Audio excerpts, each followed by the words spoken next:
In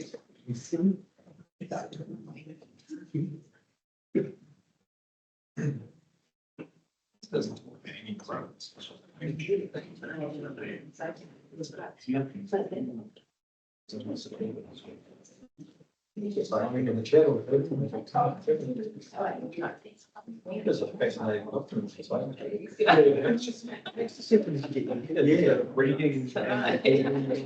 You are just. There you go.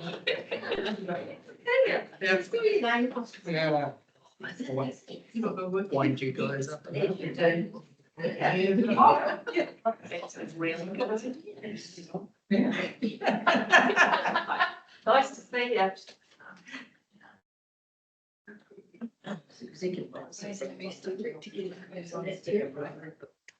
Board of trustees of this university.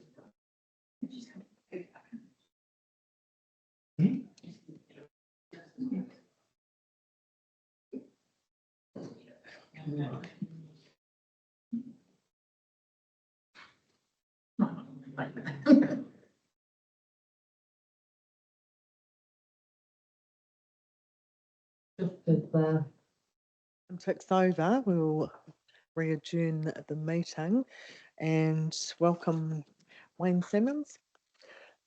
Thanks for coming in.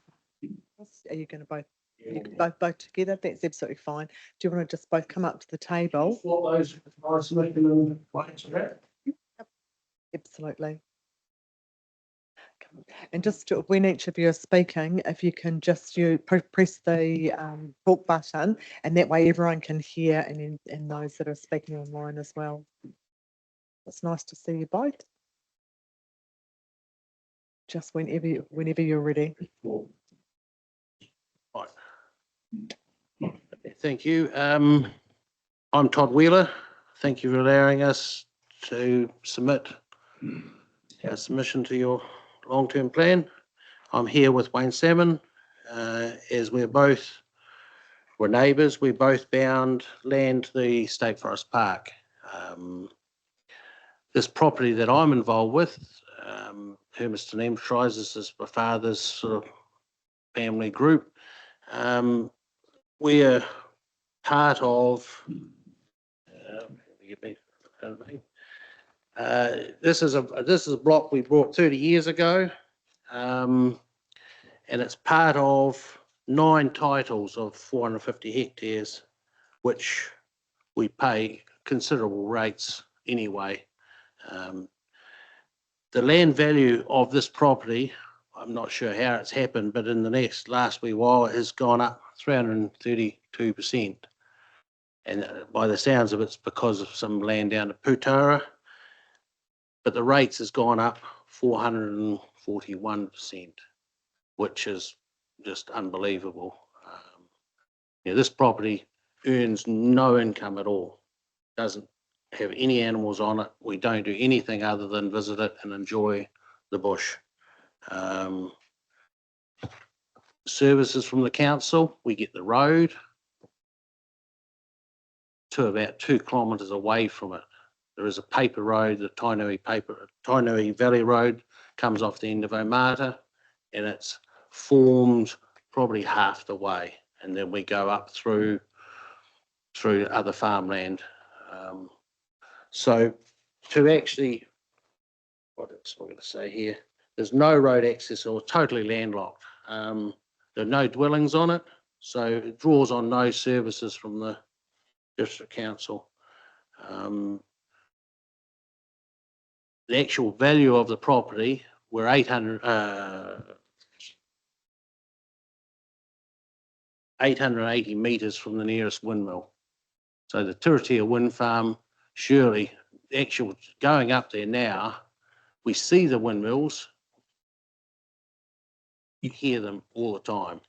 You can accept a visual thing, but 24 hours a day, it's noisy up there. So the value of it, somehow, I can't believe it's gone up 230%, whereas now you don't really want to go there, it's so noisy. So really what I'm asking is that, the rate's going up. Yes, I understand your non-continuous thing. but we pay that anyway with our other properties. And this earns no income at all. For the last 30 years, we've subsidised this off the other operation. If you insist on, this incredible increase in rates, we'll ask for a form road to our boundary and perhaps a recycling bin. So that's there are other options. We could actually QE2 the whole thing so that you get no rates, which is a possibility, but I don't really want it. This is a beautiful bit of country to go to, but over to Wayne. Wayne's a similar situation. He's next property down, but I think I've said everything. Thank you, Mark. Yeah, thank you. I think I said most of what I needed to say in my written submission, but you can see the two properties are close together against the Forest Park. We also purchased a property about 30 years ago with savings and a mortgage, and it's provided the opportunity for the family and friends to enjoy the bush and the farming activities and the recreational activities that it offered. We knew when we bought it was never going to make a profit, and any money that we have made off it, we've spent, maintaining it really. We managed to clear the debt with my redundancy pay. Ex-colleague.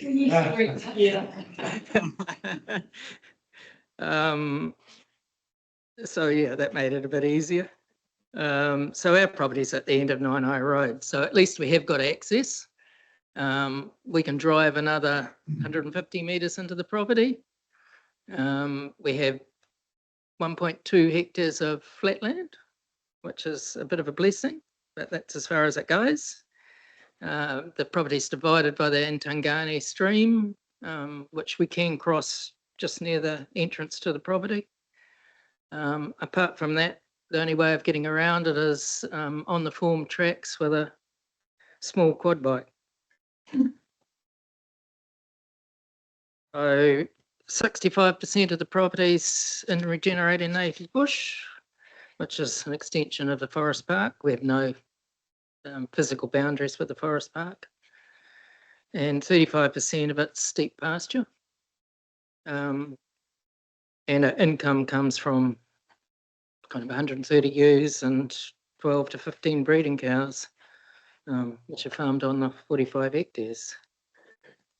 So the disappointing thing was I sold 110 lambs last Friday, which was probably the wrong time to sell them, but the majority of the income from that will pay for the insurance and rates. So, to us, the value is really having the remote experience and with really no financial reward. Again, where the remoteness has been shattered by the towering wind turbines, but I suppose we have to live with that. So our problem really is the 263% increase in valuation, and therefore 50% increase in our rates. And I'd like to table an email that was received from QV stating that our properties were valued against the recent sale of a bush block situated at 809 Patara Road, which sold for 651,000. And from that, we assume that our place is worth the same or similar. It's the same as having somebody's house next door for $2 million, and because you live next door, your house is worth $2 million as well. So the next, from QV, there's a graph there that you've probably all seen showing the increase in valuations. We've got it on the screen. You scroll that up.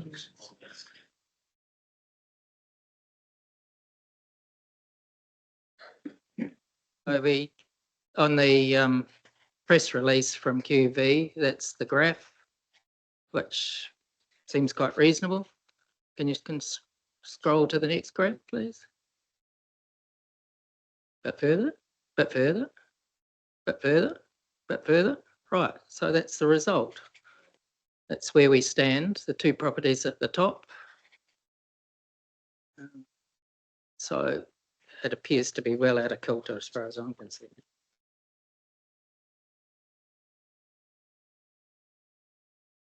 So yeah, and just a description of the Tara block. I believe it's when you Google it, you can see a access road through or track through the whole property, and there's obviously at least 3 building sites on it. And the property's been bought by a land development company, Tararua Vistas Limited. So I really see how there's any comparison with our properties. That's really the problem, and the rate rise that accompanies it.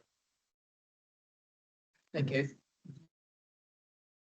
I think what Wayne and I are trying to say to you is that if you rate us out of it, you know, we've got properties, yeah, they're just lifestyle things. They're just nice to go to things. They're not, it's not economic. But if you change the rate, you know, our rate's gone from 600 to 2,662 and some cents. That money has to come from somewhere. It doesn't grow on trees anymore. You know, we could go and we could cut trees down, big rainbows, 500,000-year-old rainbows, but we don't want to. Any chance that Wayne has or we have or anyone against State Forest Park putting in a yoga retreat or somewhere nice for people to go, it's gone. Because you've got a 100-horse tractor just across there running. You know, the windmills go all night. So I'd like to appeal to the council's better judgment, morality to, you know, yeah, we pay the annual rates and for the library and the swimming pool, but not on something we don't even live at. Farm, we earn 30 years, we earn no dollars off, $0. We enjoy going there.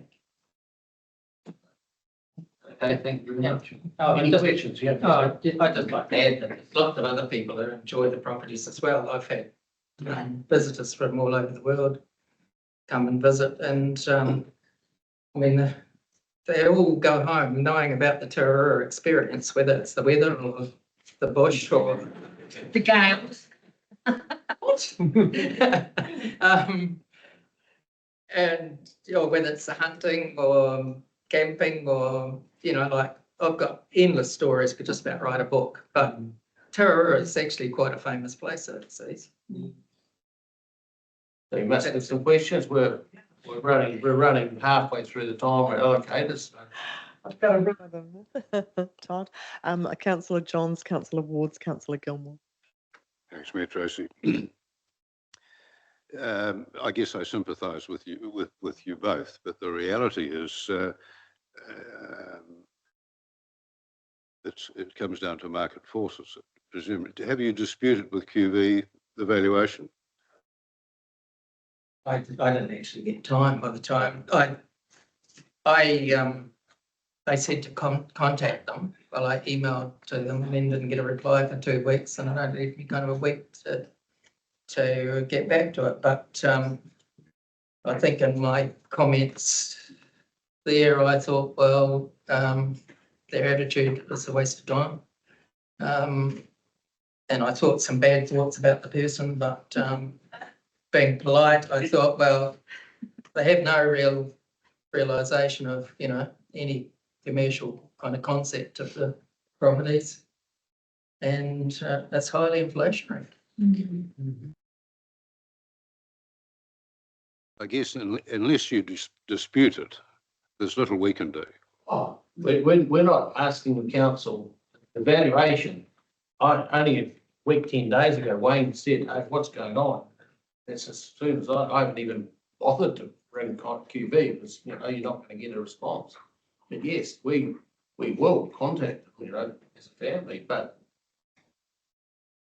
you know, as I say, as a family group, we pay, I know, at least twice the annual charges or probably 3 times on the other properties. Now we're going to have a third one that's gone up 441%. And there's no extra people in it. I understand if you've got a property that you subdivided and you've got 5 other families or 3 other families living there, yeah, you need to charge them for the services.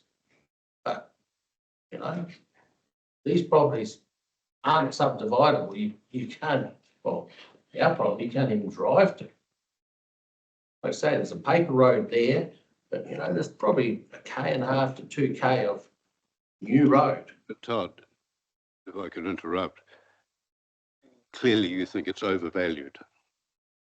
Oh, I understand that. Listen, But my question would be, if everybody in the district came and saw us and said, our property is overvalued, it's not worth that, therefore we're not paying the rates you've provided, we'd just open up a can of worms and we'd have every second person in the district complaining about their rates. So what would you have us do other than suggest you go and dispute its valuation? the valuation is we have to do that. We haven't got to that point. But you're lumbering onto this entity, this farming entity that my father's had, another annual charge. Yeah, increase in rates, yeah, it has to be, we accept that. But I think in there somewhere, the additional charges, if we just went like we were, was going to increase. But Well, the non-contiguous you're talking about. non-contiguous, we've got $2,062 extra a year. You can't run. Well, that's a different argument to the one you're talking about. I actually said that in the thing, yeah, the increase in rates is fine. You know, no argument here, increase in value, increase in rates. But on this property, you've now lumbered us with $2,000 extra because you need the funds, I understand that, but hey, every farmer owns 3 properties, can they add another 2,000 onto each, or, you know, this has been for 30 years, part of an entity paying their rates. We don't not pay our rates, but all of a sudden we've got $2,000 extra to pay. I'm not the only one to be arguing against the non-contiguous being taken away. That's a bit of a second argument. Yeah, you've got to manage your funds. So, sorry. That's all right. Thanks, Councillor Johns. I'll move to Councillor Wards and Councillor Gilmore. Tracy, Councillor Johns asked the challenging QV one, but now that we're onto the non-contiguous bit then, Todd, what's the distance between your bits? Two properties, it's 10K, 15K difference. You know, it is an outlier in our rates, we pay for the roads. As I say, the road only goes to the end of Omata. Across the roads and that's it. And it is formed halfway up, but then we make our own way up through, you know, there's no road. It's a paper road, it's it's there, but it's not serviceable. And no, I won't. That clarifies. Thank you. You know, I'm not asking for anything. I'm happy with how it is. Yeah. Well, now we know it's non-contiguous versus the QV. Yeah, It's lifted my sites completely, yeah. Thanks, Councillor Gilmore. Been covered. Councillor Franklin. Thank you, Your Worship. Probably been covered, but just wanted to add a little bit to that. In future, when you work with QV, We objected to our valuation on the apartment in town because it was still being valued as a 100 square metre building, which it was originally. I went onto the website, pushed a button that said, if you wish to object, do this. I pushed the button, came up, they contacted me 24 hours later, and 2 weeks later they came over and valued it and it was back in. So just be aware, if you go through the website, no, I'm just saying in future, if you need a QV at all, just go through the website and it's actually really straightforward. I know, I'm intending to do this because there's been no development at all. In fact, with the wind farm, expect it to have gone down. It's being valued based on your neighbouring properties, and that's what you need to, and they will take that into account. There's no doubt about that. I've just been contacted. So can we still do this? They did have it. They did have a deadline. You could try, but I don't like your chances once the deadline's gone. I think you had 3 weeks, I think it was, after you received your valuation. You could try from the point of view that they were, 10 months late getting them out. Just a thought. Is QB regarded as one of your contractors? No, it's government. So it's completely out of. Yeah, it's not. But it is. Thank you, Mayor Tracy. Yeah, first of all, great presentation. And you've a good point because we're talking about contiguous and non-contiguous land because of different entities owning them and all that. But you've put another prong for us to think about, no road. So appreciate that and the position you sit in. Oh, much heavier, thank you. No, I believe it. No, I find you guys straight and upright citizens of our district, and I appreciate your presentation, and we will work our best for you. It's all we can do is present the facts and have a debate. So thank you very much. Thank you very much. Thanks very much, Wayne.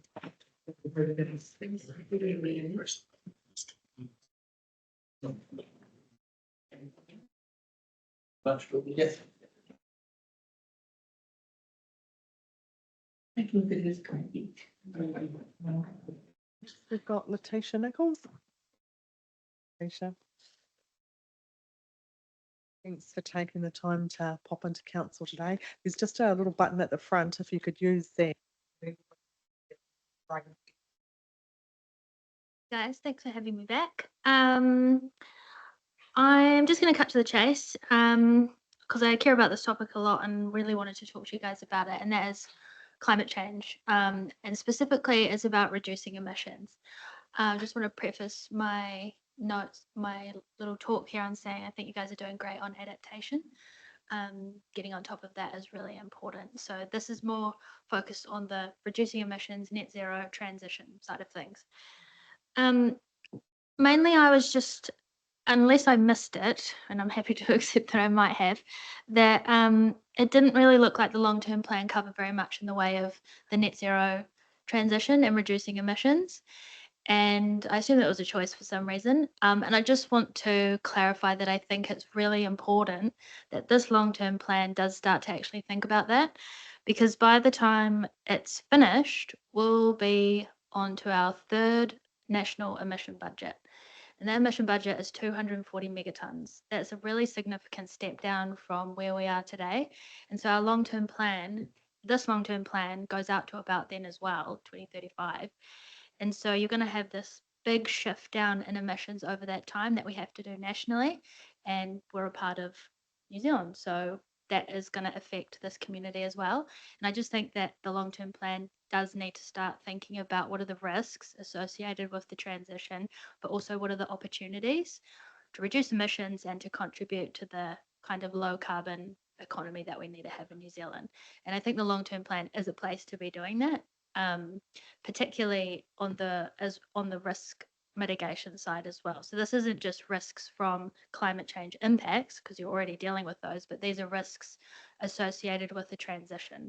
And you know that transitions are turbulent at the best of times, and this one we know is coming. It's going to happen. It's going to be significant, and this community will be affected, partly because just of the distribution of the population, how much they earn, but particularly from where we earn money from. Like we have a big ag sector, we have a lot of transport, and so those are two areas that will be affected in the long run.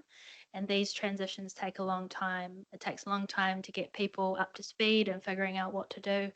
So I think that it's really important that we start talking about this. And even if because you haven't consulted on anything related to that. So I think in the final version, it would be good if you could just start mentioning it. Yeah, and I realize that nationally there isn't very much guidance for councils around reducing emissions. There's more on the adaptation side, so I fully get that. But helpfully, this movement's been going on for about 20 years now, so there is a bit of stuff online that can help. And one for local councils is called the Global Covenant of Mayors for Climate and Energy. And that program basically recognises the significant contribution collectively that local governments make on climate.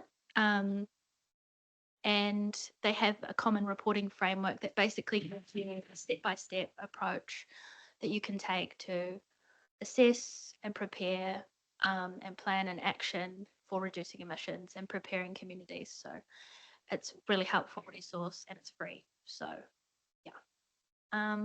Happy to take any questions. Thanks, Letitia. That's really, really timely because I go back to Palmerston North City's review of their report up yesterday. Are there any questions? Councillor Johns. Thanks, Mayor Tracy. Thanks, Letitia. What specifically would you have us do or not do? So I think initially you need to be aware of where your emissions are. So the Horizons, their last community footprint had Taradura as being 21% emissions in the district. So that will already contain a bunch of information about where the emissions come from in this community. And then what you need to do is look at those, where they are, and think, okay, what is within council's scope of that you can directly affect. So whether that's planning infrastructure, procuring, it could be, so it's on the infrastructure side, probably quite a bit that you have direct control over. Then there'd be whatever you invest in, looking at that. There'd be what kind of community development do you do? Like you're proposing to cut some of that social and community development stuff funding. That's not going to help from a climate mitigation, transition preparation perspective. So there's a. Can you hit you? Oh, sorry. There's going to be a range of things that council can do that they have direct and indirect control over, and you need to get your hands on the data for where the emissions come from in the Taradua district, and then start looking at that basically line by line and thinking, okay, what of this does council control? And then the other side of it is how can you mainstream your climate ambitions, your emission reduction ambitions and transition objectives into your core decisions that you make as a council. So there's quite a lot of stuff you guys can actually do, even being a small kind of rural based council. There's a lot you can do now. And then it will be a matter of talking with the community about where do they see additional areas that council could lean in on. So it will be a multifaceted approach.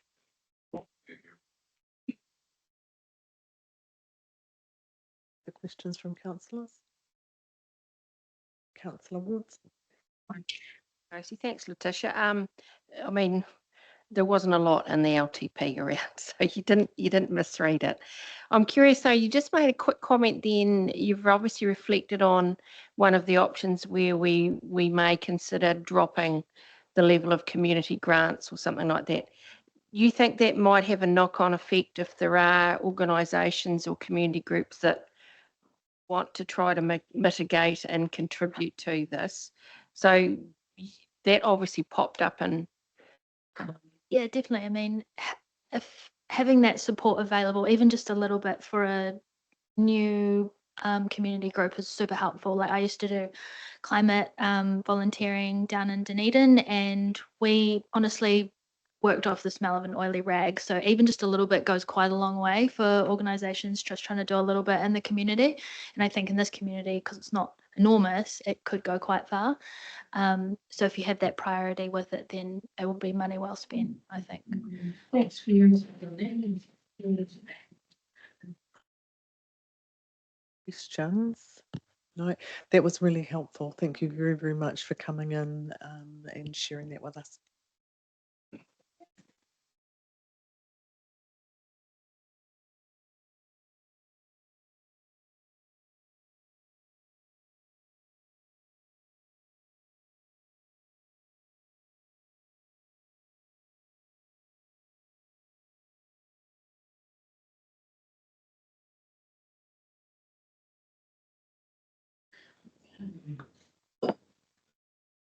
So now, we very much welcome Woodville Recreation and Play. To come forward. If there's nothing, it's only the 2 seats there, but if you wanted to, you could bring a couple more chairs up. Yeah. I think we're fine. Serious. It's very supportive. Thank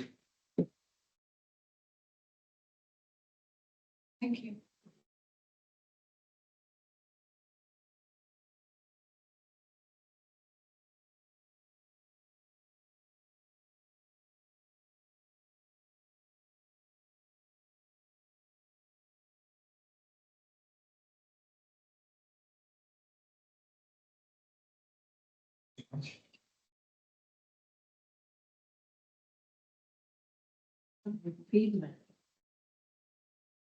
Thank you.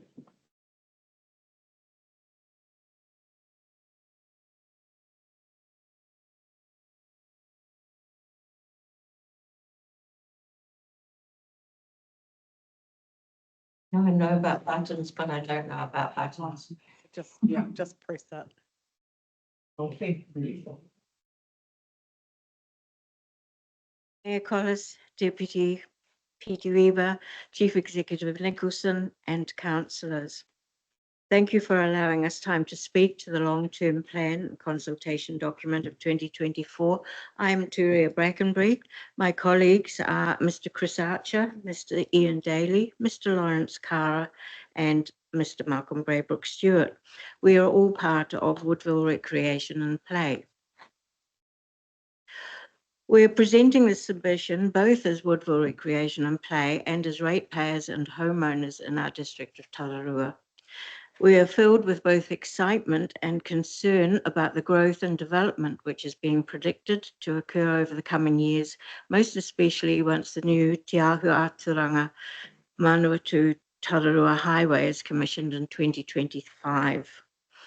Our concerns arise from the overtly stated condition of the essential infrastructure needs, how best to manage the resources at hand, as well as forward focusing and planning of new development and growth in the short, medium and long term right across the district. We acknowledge the devastation to the region wreaked upon us by Katrina, especially the extra pressure placed on our roading budget. We acknowledge the state of the sewerage systems and piping needs, the stormwater drainage and stored water demands which are in need of urgent attention today without the demands of expansion and new works which future growth will demand. Having so acknowledged the burdensome task at hand, we're totally bemused by the inclusion in this long-term plan consultation document regarding a preferred option of building another pool in Pahiatua. The financial case put forward in the business plan as the rationale to create a new pool complex for Pahiatua, which we, the ratepayers of the district, are being asked to both support and pay for, is to say the least messy and convoluted. It is stated that the existing business case is a desktop report, primed, nipped and tucked from so many sources, reliable or otherwise, that upon reading and back referencing to the earlier reports, one tends to get lost in the mire. However, we have examined this report along with all reports written regarding the pool since 2014 and wish to make comment. We, the members of Woodville Recreation and Play, are possibly privy to, more than some, the trials and tribulations of ensuring a swimming facility is well maintained and operating in our town. We therefore can and do empathise with those who have been operating the current facility in Pahiatua under some very trying conditions. However, some of those conditions could have been mitigated, we believe, through a different management strategy had the focus not shifted quite some time ago from upgrading and maintaining the existing pool to proving it inadequate. We believe that we can speak with a degree of first-hand knowledge of what it takes to ensure a facility in our or any town in the Tararua district is open for business. The largest hurdle to overcome before we even look at repairs, replacement or fundraising is people power, or the very lack of people power. If you were to ask the residents of Woodville if they wanted a lovely new pool in their town, without hesitation there would be 100% yes vote. If you then asked how many of them would be willing to train to become qualified to assist the operation of that pool, the silence would be deafening. The feasibility studies for the pool in Pahiatua shows the results would be similar, and I would hazard to guess it would be the same in most towns in New Zealand at this time, with our economy being so flat. Some councils are even asking their ratepayers if they're prepared to accept targeted rates for those facilities in their towns, not just to build but to operate, which at the cost of this pool plus operational costs would equate to an extra $200 per year per household on their rates bills, whether they were swimmers or not. It's an acknowledged fact right throughout the country that people can no longer be relied upon to regularly and consistently give up their time to keep most recreational facilities up to standard and running smoothly through volunteering. Fundraising alone takes a huge amount of time and oftentimes of wasted effort. Forever chasing funding opportunities to keep operating takes a huge commitment, and in this day and age in most houses, operating in low paid and often two incomes just to stay afloat, there's very little time left for volunteering or honorarium type activities. Our district, being a very low decile district where the annual income is $25,000 per annum across the district, quite honestly, for many, the effort to stay positive and keep families educated, fed and sheltered is sometimes close to being placed in the too hard basket. We at RAP also know how hard it has been to get general maintenance tasks for our small pool completed in good time, being told time after time that which we request is not in the budget, maybe next year, when the problem has already been not addressed for many years, becomes tiring, to say the least. Example one, our perimeter fence, which has not been legal for over 12 years, would not be fully funded. We paid $3,500 to have the job fully completed out of our own savings, money which we earmarked for heating our pool. Example two, the filtration unit finally failed completely. To repair it would cost $8,000, to replace it $12,000. It was not ever fit for purpose and had been causing trouble and costs since its installation. We offered $6,000, again out of our heating putia, in order that a brand new installation fit for purpose be purchased. This occurred at the beginning of this last season. None of these maintenance costs were being factored into future budgets or annual forecasts. Worse still, many of these maintenance records weren't even available on file. We're being told constantly or regularly that there is no money available, and on a few occasions have been told off the record that council is broke. We can believe this. We're concerned about this, and we wish to ensure we continue to keep going forward and to do our part to support our council to keep doing the job needed to take us solidly into the future. It is noted that Bush Multisport distanced themselves from the pool project some years ago. They put pencil to paper and saw the enormity of the resource drain. They saw the black hole that Dannevirke Wijsplash has, pouring $1,000 a day into an ever-hungry chasm. The management difficulties and legislation requirements needing to be met, as well as the administration grant given annually, always falling short of what is comfortably needed.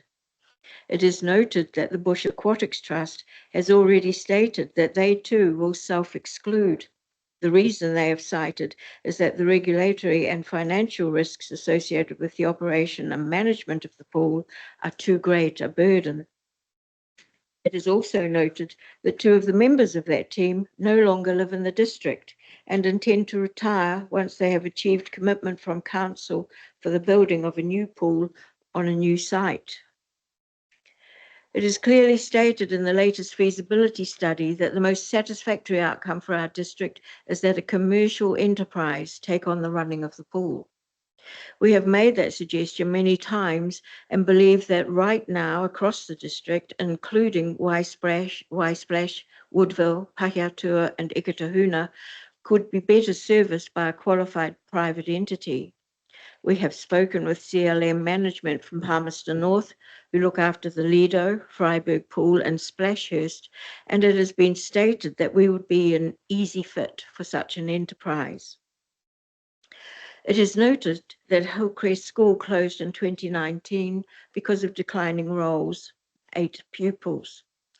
Projections from the Pahiatua Community Pool business case operational budget presented on the 26th of January 2022 predicted a growth of learn to swim classes with an income earning of $45,000 alone in the first year.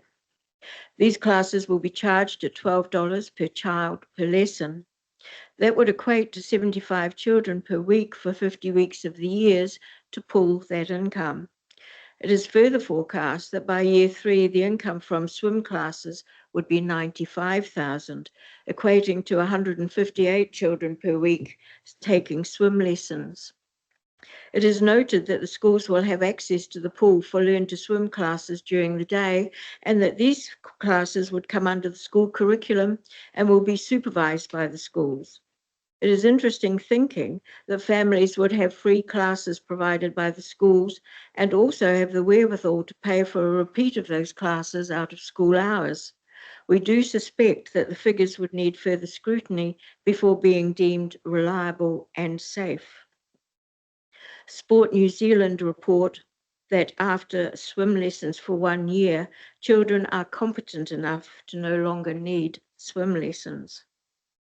It is noted that wages and salaries for the first year of operation are projected to be $157,700. At a rate of $25 per hour, that would equate to 2 to 2.5 full-time pool guards for a 7-day week. There is no provision for payment for a management fee. Definitely no manager's wage has been factored in either. $25 is less than the living wage. If the guards were to seek positions in any other districts, according to statistics posted recently, the starting rate at the time of this report for a new entrant qualified guard is $59,000 in Wellington, and in Auckland even higher. It would be difficult to attract and to retain staff at such minimal rates. Under the Pool Safe guidelines, which Council adheres to, on the number of pools in the complex, the requirement is for 2 people per pool for swimmers over the age of 8 years of age, up to a maximum of 50 swimmers, above which more guards to be on duty. It is proposed that at least 2 pools and hopefully 3 will be in the new complex. Therefore, the projections for safe swimming in the new complex are already grossly understated using that projected wage bill presented. We believe the financial case put forward is unreasonable, contradictory, and in no way acknowledging the socio-economic status of our district. In conversation with a member of BAT, it has been stated that it is an imperative that during the December-January months, there must be free entry, otherwise attendance levels would reduce dramatically, again, because of our socio-economic status. This status is not likely to change in any sort of hurry with the flatlining of the economy being experienced countrywide. If the decision to support the preferred option is upheld based on the calibre of the reports already furnished, we will, categorically oppose that decision, and we would further see it as a political decision, not a good governance decision, given that the financial and statistical basis that those reports are flawed. This project has been in process for some 12 years now. The wish list has gone from an open air pool on a new site with heating, a partially enclosed pool on a new site with heating, and a fully enclosed pool on another new site with heating. The goalposts have kept moving, yet the feasibility outcomes remain the same. What we do know is that school pools are not well funded by Ministry of Education, even though swimming is still part of the school curriculum. We know that there are already 2 sites in Pahiatua, the current site and the site at Tararua College. We believe that these are the options. There are options for the pool at Pahiatua. Option 1, repair and upgrade in stages the existing pools. Option 2, utilise the facility on the Tararua College site, improve and upgrade the pool and access areas. Tararua College pool is already covered and heated. That BAT renegotiate with the funders who have already committed to improving the community pool facilities. Both these options, Pahiatua would already be able to fully finance now with approval from the promised funds. We do not see the building of a new complex on a new site to be in any way best use of ratepayers' money at this time. The council commit now to engaging a commercial operator such as CLM to run all pools in the district, including Y-Splash. This would ensure good facilities across the board in the short term, with a commitment to continue to explore where and when the district may need to finance a new complex in future. The feasibility study tabled in 2022 states that it is likely that BAT will fall over in the future and recommends full council ownership and control, with management of the facilities outsourced to competent private contractors such as CLM. Council in 2023 accepted this recommendation for Pahiatua going forward. We suggest that Council adopt that recommendation across the district. We are a district. We are not individual towns and villages. We dip from the same font. That font is small. Our district is large. We fully believe that the options we list above are the most prudent way forward. We will grow. The entire district will grow. And it's a folly to believe that once the new highway is commissioned, one would prefer to swim in Pahiatua, where shopping opportunities and dining availability is severely limited. Driving to Palmerston North in 15 minutes will afford all shopping, all dining styles, any number of leisure activities, every day, all day. Pahiatua shopping precinct is all but closed, all weekend, every weekend. Children swimming while parents shop to do groceries, enjoy a coffee break, is going to be some time before Pahiatua will be seen as preferred location, even, we dare to state, by many residents of Pahiatua. We thank you for your time. We're open to comment or question. Thanks for that, Turia.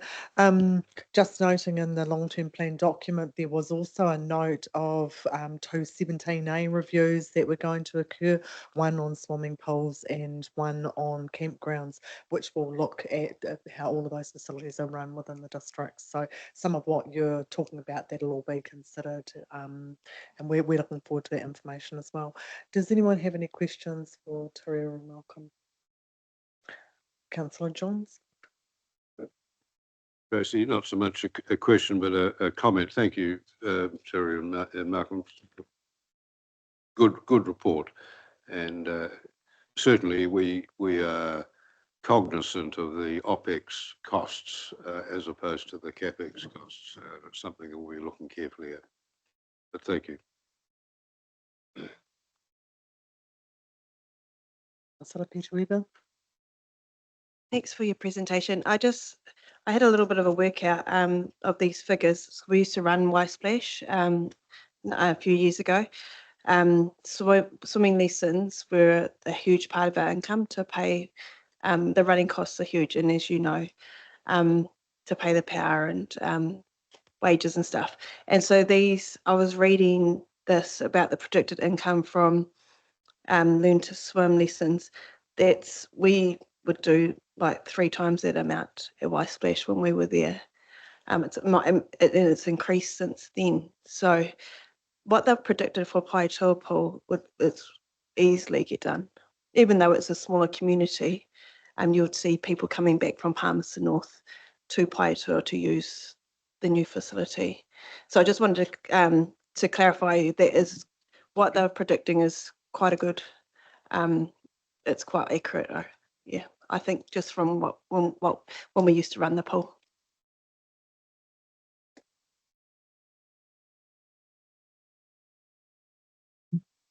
Councillor Gilmore. Thanks very much, Mayor Tracy. Thanks for taking the time to do the presentation and for all the work that you do for Woodville Pool as well. It's much appreciated. So to you and to your team, thank you for that. I did just want to ask, you mentioned that Bush Multisport had distanced themselves from the project, and I was just a little bit confused by that because from what I've seen so far, they seem to be quite supportive of the Bush Aquatic Trust's proposal. So just wondering if I could get a little bit of clarification on that, please.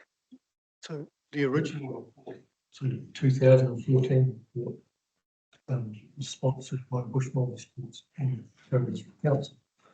And the preferred site at that point was next to Bush Multisports, which, if you were looking for a site, is ideal because swimming pools that make a profit or make less of a loss have gymnasiums and other facilities added to them like cafes.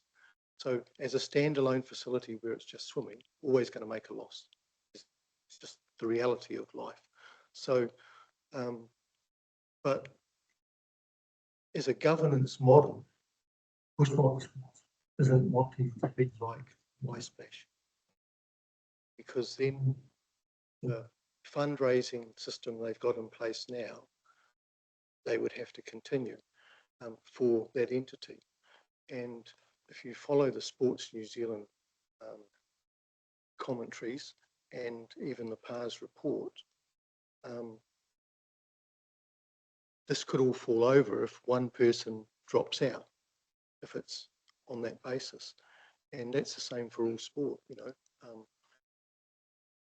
So not a good model from their point of view to be in charge of it. Supporting, it's easy to get, when you look at the stats, and I'll talk about it in my thing, but it's easy to get people to want a new complex. But the reality is that most of them aren't going to use it. And I'll comment on that in this. I want to hear your submission. Thank you very much. I appreciate it. Franklin, Councillor Woods. Thank you, Your Worship. Just a small point of clarification that I think needs correcting. The location of the pool is within the Bush Multisport complex. So it's right alongside the wheel park, which is right alongside the basketball court, which is right alongside the AstroTurf. It's just on the other side of the road, which was the land that council gifted back for that use to extend the entire multisport complex, which will now include a swimming pool. I just wanted to make that clear.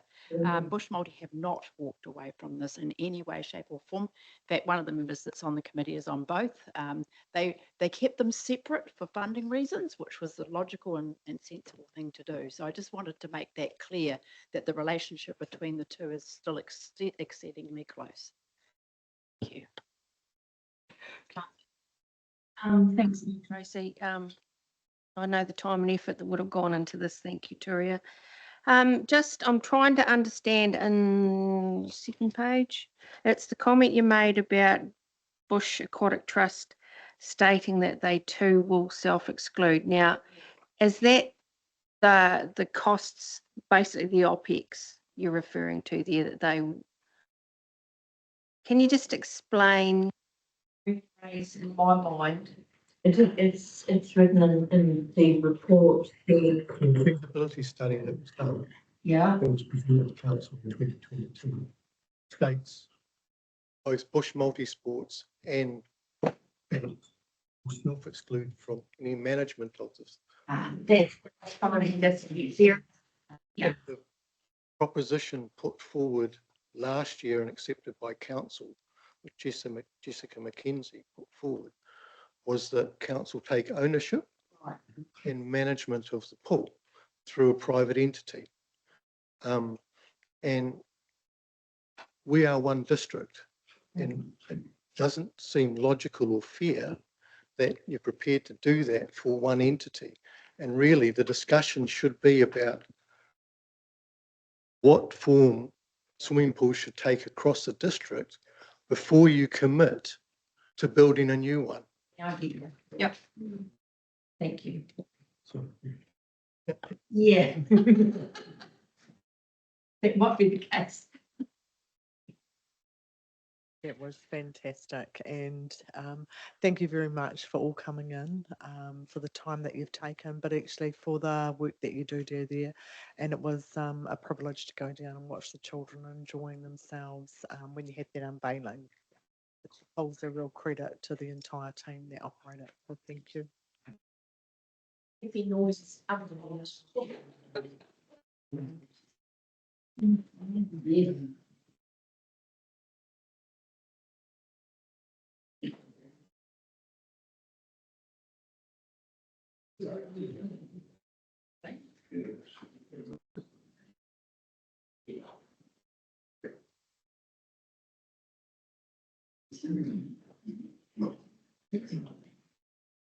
Hey, On your own. thanks, Malcolm. You've the support crew's not here. yes. Right. Whenever you're ready. Was Deputy Petty Weber, Chief Executive Nicholson, and councillors. I'm Malcolm Braybrook Stewart, and I'm here just as a ratepayer. So I'll read what I've written and then I'll talk to it with questions. Council only last year accepted the PARS Active Recreation and Sports Strategy, and it states that council needs to ensure investment decisions are made as the result for the most effective outcome for the community. The reason for this is that there is limited funding available, as well as multiple and competing community demands. The steps in this investment process provide a clear path to ensure the decision to invest in a facility is well justified by confirming the facility's priority, scale, feasibility, and financial sustainability. The steps that should be taken to decide if a facility should be disestablished, refurbished, or replaced are outlined in that report.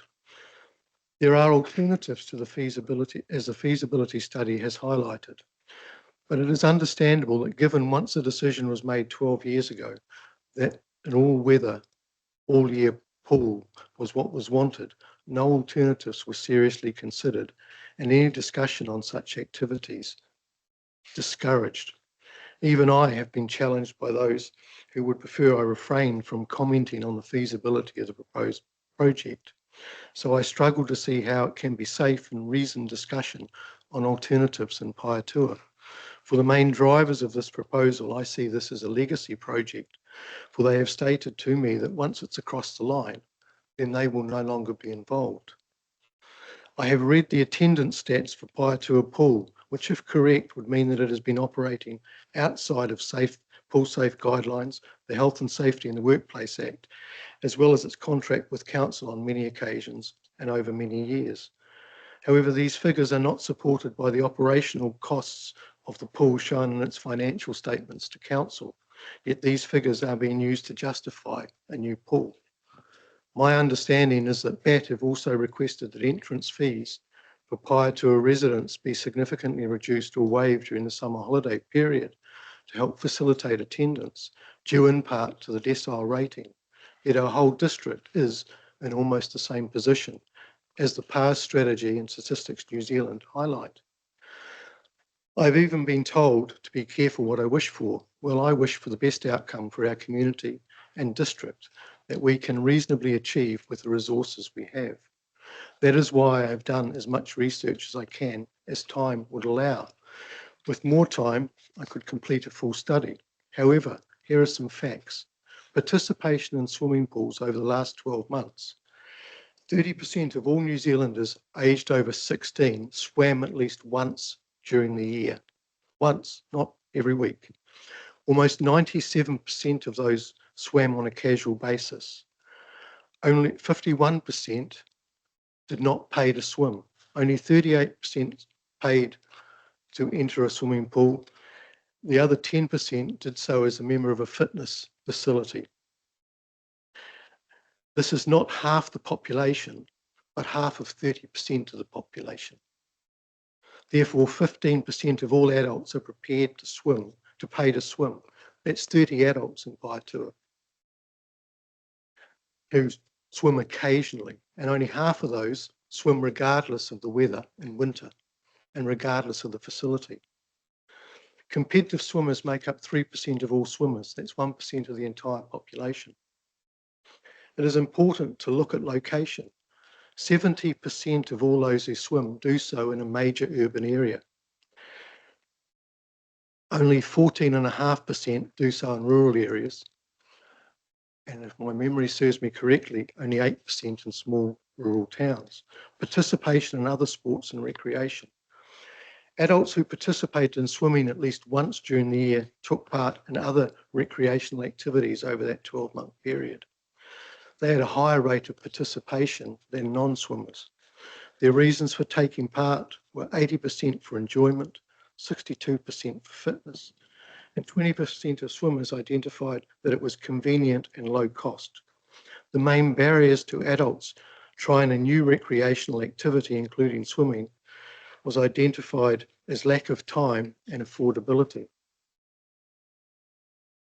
For adults interested in trying a new activity, cost appeared to be a more important barrier to trying a new recreational activity. However, that was not the case for organised team-based sport. This is because people are happy to pay to take part in an organised activity, but not happy to be part of organising that activity. Since the study was first done, there's been a 5% decrease in those taking part in swimming. Some have asked me, what if we step back from the Woodville pool, what would happen? I say that is why this project has primarily been driven by people who now reside outside the district. Paetua is no different in its struggles for volunteers than Woodville. This was highlighted in the PARS report, and the feasibility where BAT and multisports both self-excluded. Council has recognised this and last year stepped in to do the job for the people of Paetua through the use of a private contractor. That's the agreement from 2023. If we are one district, then Council needs to demonstrate this by treating us in a similar fashion and rolling this out across the district. As Y-Splash is looking for a new manager, now is a good time to look at that. If there was to be a review, then this should take place before any decision on a proposal for a new pool is made. The Act allows for things to be added to the long-term plan as required, so putting this decision aside at this time will give an opportunity for the Council and the district as a whole to review its needs. I personally believe that for Paetua, Taurua College site should be further explored, as this model of facility ownership and management has been proven elsewhere in the country and in Paetua. Our figures are also used in the case of the feasibility studies, yet Woodville is the centre of the Taurua district. It is neither north nor south, it is the gateway. When the new highway is finished, Palmerston North will be as close for the people of Woodville as Paetua is for travel times. It even stands Paetua is not a first choice for Woodville residents. If Council allows, Woodville will grow at a similar rate to Ashurst. Though it is hard to find many long-term residents who believe, judging by history, that this will be encouraged or even allowed to happen, sadly. If it were, then the long-term result would be that any aquatic facility that is to address all the needs of our district should actually be better located in Woodville And given the condition of Woodville Pool with a forecasted 20-year life, we have time to plan. This also makes sense for any new district facilities, be they conference centres, council chambers, supermarkets or hardware stores. Sadly, once the new road is in and we have a choice when we are travelling from north to south or south to north of the district, if you go through Woodville, then you are likely to go to Palmerston North rather than Dannevirke or Paeatua. For the future vibrancy and economic success of the district, we need to be focusing on the future of Woodville. Finally, I have lived in the district for 23 years, and what I believe is that Tararua is only just coming to terms with itself as a whole entity. Because of the manner of its formation, for many years it has struggled to act as a cohesive whole. There has always been a push and pull between the two major population bases of Dannevirke and Paeatua. This has left smaller communities like Ikitahuna and Woodville out in the cold. Now is not the time for such singular focus. That has in the past been based on political necessity. Now is the time to step up and demonstrate leadership. Delaying this decision does no harm and gives us as a district time to make the best decisions for our future as a district. Thank you, Malcolm. Right. Does anyone have any questions for Malcolm? Very thorough. Yeah. That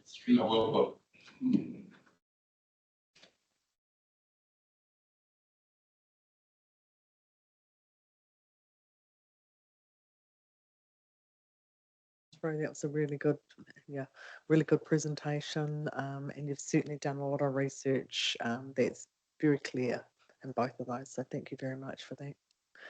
So there's no questions for Malcolm. Oh, Councillor Wallace. Just go back to that 300 adults. Yes. 300.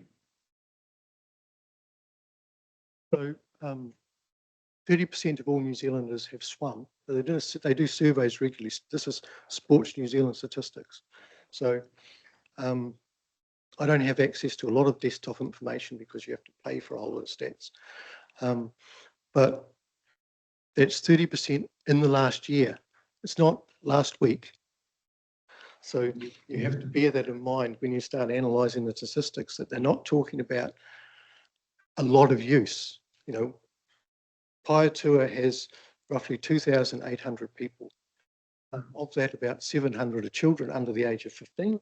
So their activities will be dictated by their parents to that degree.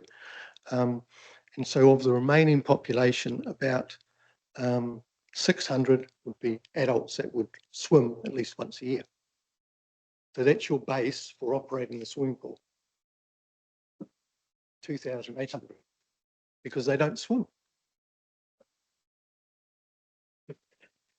Chase. Thank you for your report. It's quite interesting, some of the stats.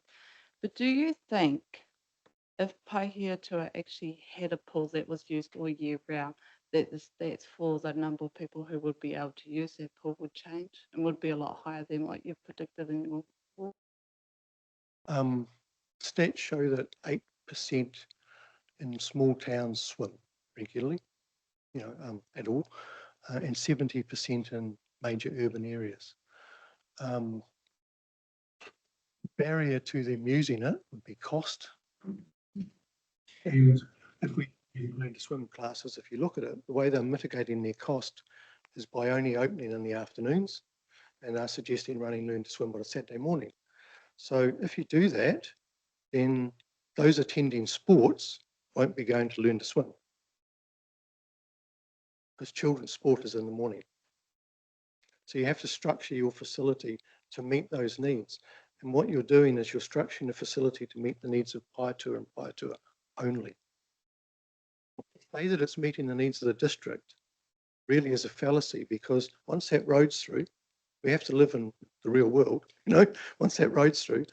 I live in Woodville. I'm 15 minutes from the outskirts of Palmerston North. I've got children that live in Palmerston North itself. They're the same time distance to town as I am. all the facilities that I need are there. When I was involved with the Lido pool was because I went to the gym. And pools around the country that make a profit, and there's 2 or 3 of them, have those facilities attached. That's why I say the logical location was next to the Bush Multisports Complex, because that's where the gymnasium is. But do you think that if we were able to provide those facilities in the Tararua district, the majority of that money would stay in the Tararua district instead of going into the Manawatu? Like, if we had a swimming complex or, you know, our facilities here, that our kids are able to just stay here and we could possibly save money in travel, and our shops and cafes may be able to open up a bit more because we've got things here for them to be able to do instead of going to another district and finding ways where we could, you know, keep the money within the district instead of taking it outside of the district? Do you think it's a possibility that if we were able to have those facilities here in the Tararua, then it may help keep our people here to use their money here? It's simple.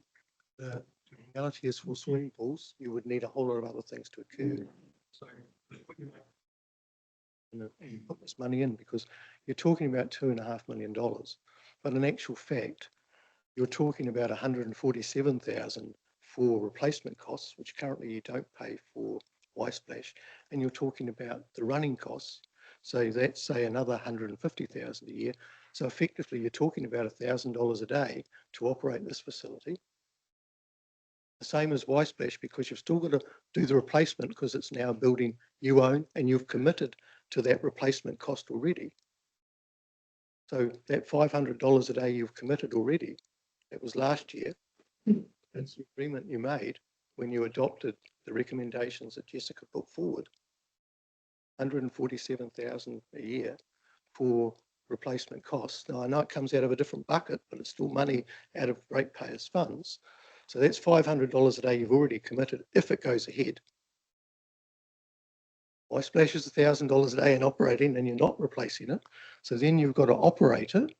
So let's say, because we don't know the exact costs, that it's only $500 a day because it's only operating part of the time and therefore has a smaller wage bill, but it still has all the other costs associated with it. You can't turn anything off.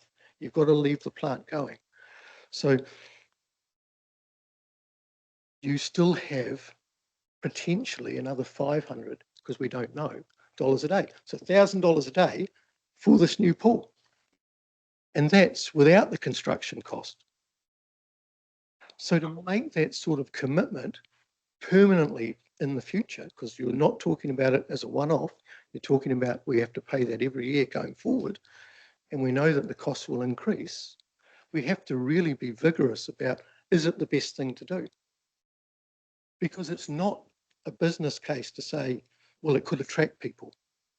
You know, Bush Multisports, if we're honest about this process, because the PARS report really annoyed me, if we're honest about this process, if people stop, there's a lady that does hockey. Her kids are now in college. She's doing primary school hockey. If she stops, why is she still doing it? It's because they can't get someone to replace her. And that's the thing. When you look at volunteers, but if you're looking at the community, why aren't the shops open? It's not about the pool. It's a different issue altogether. The pool's not going to open the shops. You're not going to suddenly get 300 people on a weekend coming into town because there's a swimming pool. It's not an economic decision to make for the future.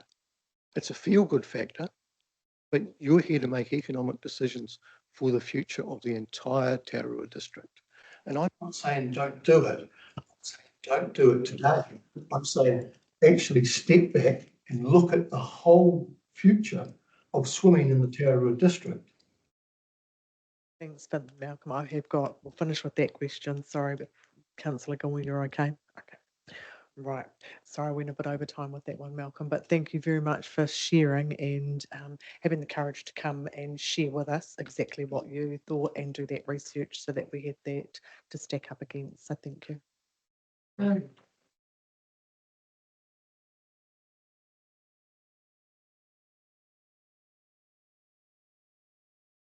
Joyce? Welcome, Joyce from the Cancer Society. If I can get you, they've got a little talk button in front of you just so that everybody.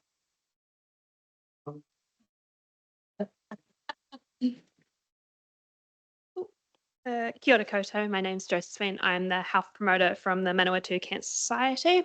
Thank you for the opportunity to speak to you today. Sorry. My submission focuses on the vital role Tararua District Council plays in community wellbeing and development, creating a healthy, safe and inclusive environment for the community to thrive. The council identifies a vision of vibrant, connected communities, a place where our people flourish, as well as a reliable infrastructure that is fit for purpose. We, the Cancer Society, are very supportive of the Council's desire to build collaborative relationships with service providers that help enable all our people to live positive, healthy lifestyles. The desired outcomes of Tararua people thriving, being happy, safe and well are particularly relevant in our commitment to cancer prevention and living well with cancer. In my written submission, I provided 13 recommendations to consider towards the long-term plan. Today, I'll just focus on the 3 areas that are of top priority to the Cancer Society. In October last year, I sat before your Community Development and Wellbeing Committee with my colleague Julie Beckett, and we explained in detail the essential need and community demand for a Tararua District Council smoke-free and vape-free policy. Preparations are underway for this, and we are in discussion with your policy and planning team to get this policy created and implemented. We must not be nonchalant when it comes to the health and well-being of our communities, our rangatahi, our tamariki. Tararua District Council has significantly higher rates of adult smoking compared to New Zealand on average. What's more concerning is Tararua Māori adult smoking rates are at 35.3%. Smoking remains a significant threat to New Zealanders' public health, especially in Māori and Pacifica communities. Smoking is the leading cause of preventable death in New Zealand. A smoke-free and vape-free environments policy would create a unique opportunity for Tararua District Council to uphold their responsibility to the Local Governments Act of promoting and protecting the well-being of their communities. We know that the benefits of being a smoke-free community includes positive role modelling behaviour for our children and young people, a healthy whānau-friendly environment, protecting non-smokers from the dangers of secondhand smoke, and less harm to our environment. Making smoke-free areas also vape-free reduces the risk of vaping becoming normalised, particularly among non-smokers and young people. It reduces public confusion, making smoke-free and vape-free policy easier to enforce. The long-term health impacts of exhaled vapour from vaping products is still unclear, although current research is showing negative changes to respiratory health in vapors, as well as negative mental health issues in rangatahi who have picked up the habit. Rangatahi nicotine addiction is on the rise with very little support available for whānau. And whānau are pleading out for advocacy from their community leaders and councillors. The government needs to know how outraged the public is in the lack of action in legislation towards these products. It's important to take a stand against these products that are taking hold of our rangatahi. We need to protect our future generation. By supporting the creation and implementation of the smoke-free and vape-free policy we will create, you will be joining the growing number of councils around Aotearoa who are ensuring our environments and people are protected. Second, creating a safe and healthy environment for the community should also include prioritising reducing the risk of overexposure to UV radiation. Skin cancer is one of the most common cancers in Aotearoa. We have the highest incidence and death rate in the world. I asked Council to adopt a sun protection policy. This enables shade planning to be incorporated as part of Council's planning processes, recognises Council's responsibility as an employer of outdoor workers and contractors, and reinforces the role of Council as community educators and community event organisers. The surrounding councils in the Mid-Central region have current sun protection policies in place, including Horowhenua District Council, Palmerston North City Council, and Napier City Council, with advocacy in other districts being ongoing. This commitment to community health and wellbeing showed by these surrounding councils puts our region on the map as a lead for these initiatives in the country. Why wouldn't you want to be involved? If you look at your outdoor pools, parks, reserves, sports grounds and schools, are these spaces that encourage families to be physically active and not at increased risk of cancer, because of lack of shade. A shade order of local outdoor spaces would help assess existing shade and identify additional shade requirements in planning for outdoor locations. We recommend, alongside a sun protection policy, that an equity lens is used in shade planning of neighbourhood spaces, prioritising lower socioeconomic communities, and that high-use play spaces have adequate shade and water available so that a high proportion of people will likely be able to use them. Lastly, to follow the development of local policies in the Mid-Central region, the creation of a local alcohol policy would be beneficial to increase the safety and well-being of the community council serves. Local alcohol policies give us the opportunity to reduce health harms, which could have a significant impact on the number of new cancer instances presenting. Alcohol is a class 1 carcinogen, which means there is significant evidence that it causes cancer. These include cancers of the mouth, throat, voice box, esophagus, bowel, liver, and breast. There is no safe level of consumption of alcohol. From the first drop, we are putting ourselves at risk of developing cancer. It is widely evidenced that a key factor in reducing alcohol harm is to reduce consumption via reduced availability of alcohol. We urge Council to adopt a local alcohol policy and include restrictions on the advertising signage dimensions, number and locations of off-licences, and restrict trading hours. Local government has an important role in terms of public health within the communities they have been elected to serve. If we are to reduce the rates and impact of UV, alcohol, and smoking-related cancers where our community can live, work, and play, we need to put the health and well-being of our community, and in particular, our most vulnerable, our future generations, at the heart of our decision-making, because we know that cancer prevention starts at childhood. If we are to make real progress in reducing our cancer statistics, health-related policies need to be implemented meaningfully, as well as budget allocated in the planning, implementation, and evaluation of the long-term plan. As always, the Cancer Society is here to offer support in the development and implementation of policies that will help strengthen our community wellbeing. Thank you for your time and attention today. So that was great. Do we have any questions? Councillor Peter-Weber, Councillor Wards. Thank you for your presentation. It was good reading your submission. There was some quite confronting statistics in there and a bit of a wake-up call for us because our council is a bit behind, well, way behind in our policies for smoke-free. And I remember years ago when Tash Nikita was here, she brought in the smoke-free in the parks, and that was quite a long time ago. And we all know now it's vaping that causes a lot more unknown harm, especially to our rangatahi. So yeah, it's definitely something that I feel strongly about, especially bringing in the vaping part into our policies in council, especially for our young rangatahi coming through. So yeah, thank you so much for your presentation today. Tracy. Thank you very much. Very confronting, as Councillor Irina has said. The policy that we're working on here, obviously through our policy team, Joseph, is it going to interact with our education facilities? I mean, one of my major worries is around the occurrence of vaping in our, as you referred to, with our younger people. So is there a need for our policies to be meshed in with anything that the Ministry of Education, or I guess I'm trying to make sure that if we do have a policy that it is covering off all of the potential areas in our district? One of the things we recommend, am I not? Oh, there we go.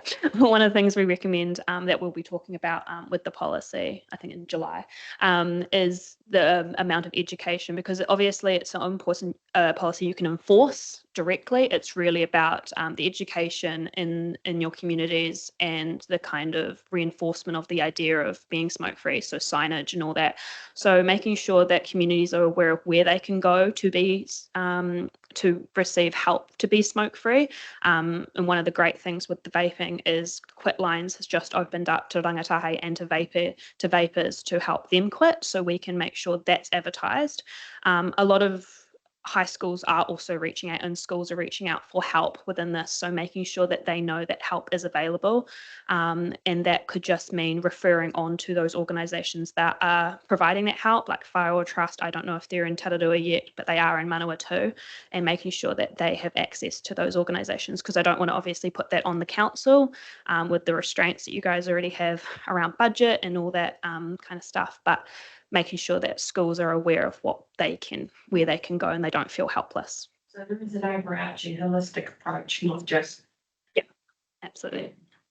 And that's with all health policies, making sure it's a holistic approach. Yeah.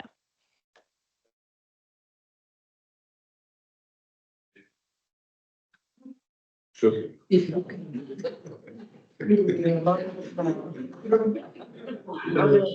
Further questions other than declarations? Guys. Thank you through you, Mayor Tracy. Thank you for your presentation. I look forward to seeing what policies will come up for Tararua District.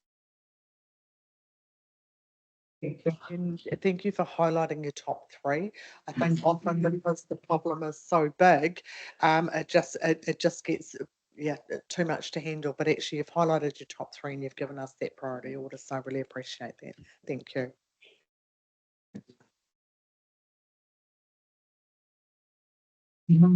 So if we have the next three submitters are unable to be here, so the next submission is not until 3:20.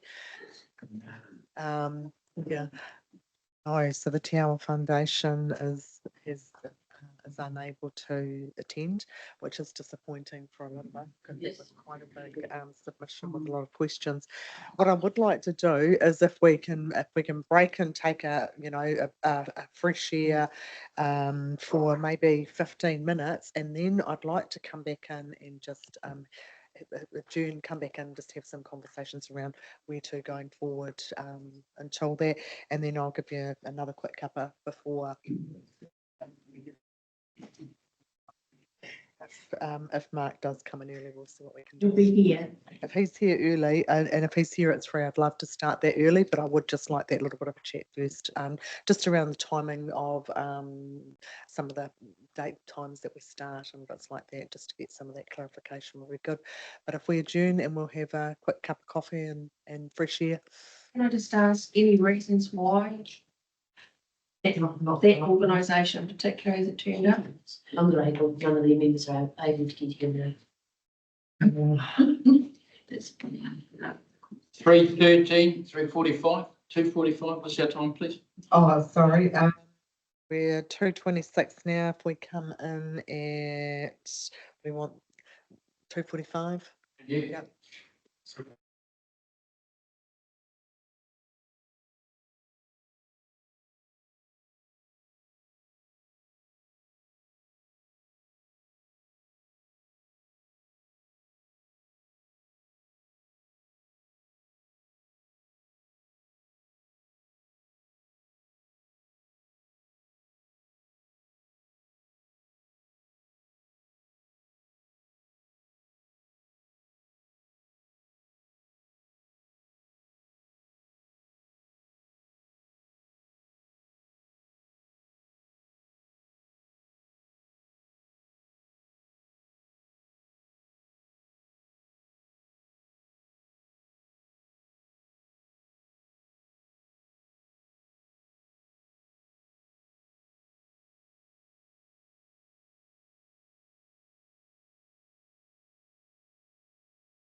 So I think Mark Wheeler's here, so he'll come in early, which is absolutely brilliant.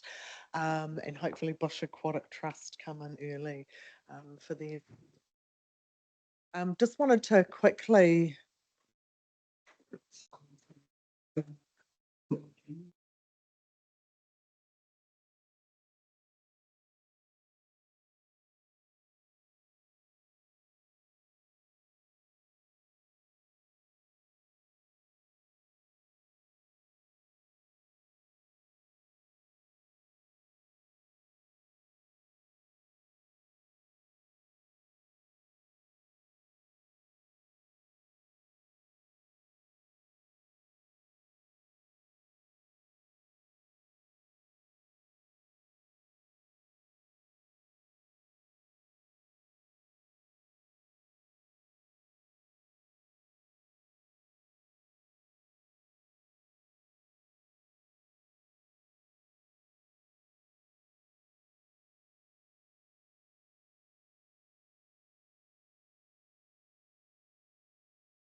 I don't know if that Carol shared out on the reception. It's just the right height. Oh, it It's is. excellent. Good.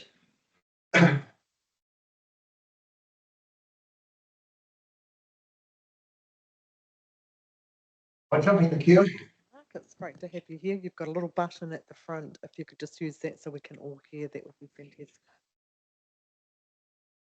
Am I jumping the queue here? No, it's sufficient.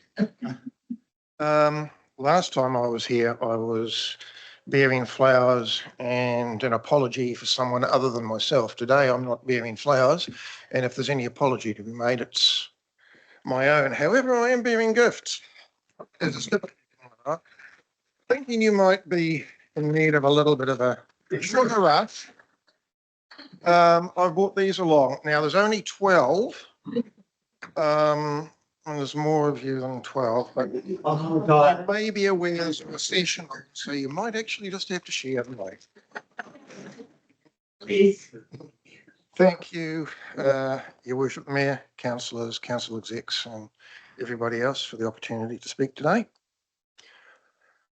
Congratulations on an excellent job with this LTP consultation document. As always, the aim in it is to sell the sizzle and not the sausage. And looking through the list of ingredients, a few questions are raised on some of the things that we've been asked to consult on as a community. There are difficult decisions to be made, that's no doubt. There's no doubt about that. But I hope a practical approach has been taken and that being kind in the short term has been weighed against any prolonged negative effects, as we've seen a couple of times in the past. My perspective is rural, so my views on some services and amenities might very well differ from urban dwellers, but here we go. Rate smoothing. There's not a lot I can add to my submission, which you've already read, except that I do hope the 3-year smoothing option, with its deferred depreciation funding, doesn't end up costing us more than option 1 would in the long term. Just going through the figures, it's interesting that you take option 1, option 2, option 3. At the end of a 3-year period, there's only about 1% difference between them anyway. So yeah, much as I don't like it, I do support rate smoothing as the 3-year option. It just does make it easier for people because it really is a struggle. Well, here to a swimming pool. I don't know whether you've had much feedback on this one. Clear votes. I'm probably going to add to the thing. I'm certainly not downplaying the effort and the passion that Bush Aquatic Trust have put into this, but now really isn't the time to put $2.5 million into something that is still $1.1 million away funding wise from completion. Maybe they should rescope the project to just repair or replace the existing outdoor pool and possibly build a small hydrotherapy pool for broken old farts like myself. And on that note, was any consideration when they took the option on the sale yards of actually building the pool closer to Fonterra? They have surplus heat, and with heated swimming pools, your biggest expense is keeping the thing warm. I stand to be corrected, but if the grant was made, wouldn't it add about 2 to 3% to the current rates? Certainly on the basis of spending $2 million on roading adds 2%. That's just where I draw it from. I can't really pick the figures out from what I've got. If you're determined to go ahead with it, do it after they've found the 1.1 million and the 2.5 million is going to get it going, and there is no more coming from council after that. They're quite clear on that. At the moment, parents in the district already travel to Masterton for swimming lessons rather than coming to Dannyburg. We've got a pool here that's underutilised and constantly requires ratepayer investment to keep the thing going. I just did a quick look around. The average number of residents per heated pool in the Lower North Island is 1 heated pool to 29,000. We've only got 18 something in the district. I say this flippantly, but it actually might be cheaper if council bought everyone in Pahiatua a wetsuit so they could use the existing pool year round. Also, at a time when you're reviewing ownership of community buildings and other costly assets that you've got, with a view to divesting them, you've really got to ask yourself, is there room around our necks for another dead seabird regarding rates? These things do cost money. They don't fund themselves, and the money that goes into them comes from other areas or from borrowing. Your NLT program, you got it right. Here, the proposed extra $2 million produces a direct benefit to the district. Roading is one of our most critical pieces of infrastructure that's finally getting the priority it deserves. The amount of work you're doing around the district at the moment is to be applauded, even if you do have to wait a couple of minutes for a stop-go sign. Small change. The indicated rate rise of 2% that comes from accepting the full allocation from the NZTTA is money well spent, I honestly believe. It's a critical area. That's what we need. I support your preferred option. You may have had some stuff on economic and community development as well, I don't know. But what you're proposing, I believe, is a good idea. But why don't you always also review the functions of the community boards and other organisations that are currently funded from council? And look at, are they still relevant? Do they provide a useful contact point for yourselves? How well engaged are they with the communities that they supposedly represent? And do they provide value for money? Or is there a better way of delivering that?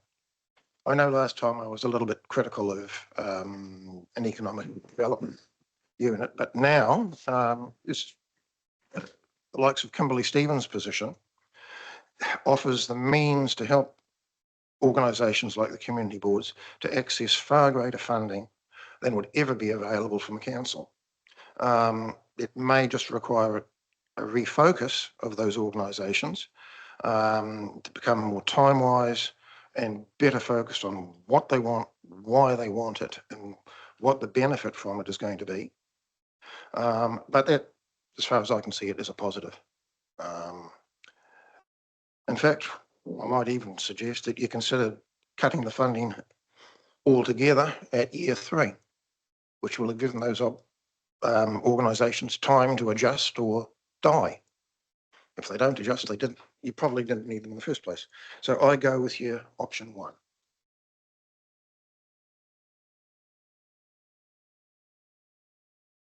Differential roading. As you've got it, like in the document, I honestly can't support it. It appears to have a populist, let's get forestry feel to it, the way it's worked. And it's just a rearrangement of the deck chairs that doesn't actually put any more money into the roading pot. It appears not to differentiate between carbon sink forestry and production forests. It appears to offer rates relief to a pastoral farmer who has a significant proportion of income producing forestry on his property. And thirdly, I guess, is it really equitable to charge someone a differential for something that they will never in fact use or maybe use 20 years in the future? Currently, Coast Road and Route 52, if you've driven it, has the equivalent, by your figures, of about 80,000 private cars a day travelling on it in the form of trucks carrying roading material. Ironically, the greatest amount of damage to the roads in our district at present has been caused by the very vehicles that are engaged in fixing them. On this basis, I support the status quo. I've said it before, but really, local government New Zealand needs to get onto central government's case and have RUCs that are generated in a district, reinvested in that district. It's easy to do. Most trucking firms now have GPS tracked vehicles. We had a case where one of the school buses was nearly run off the road by a truck. The make was noted. The school rang them up. They identified the driver. They identified the place, dealt with. So it can be done. That's that's a long-term project for you. Non-contiguous rating units.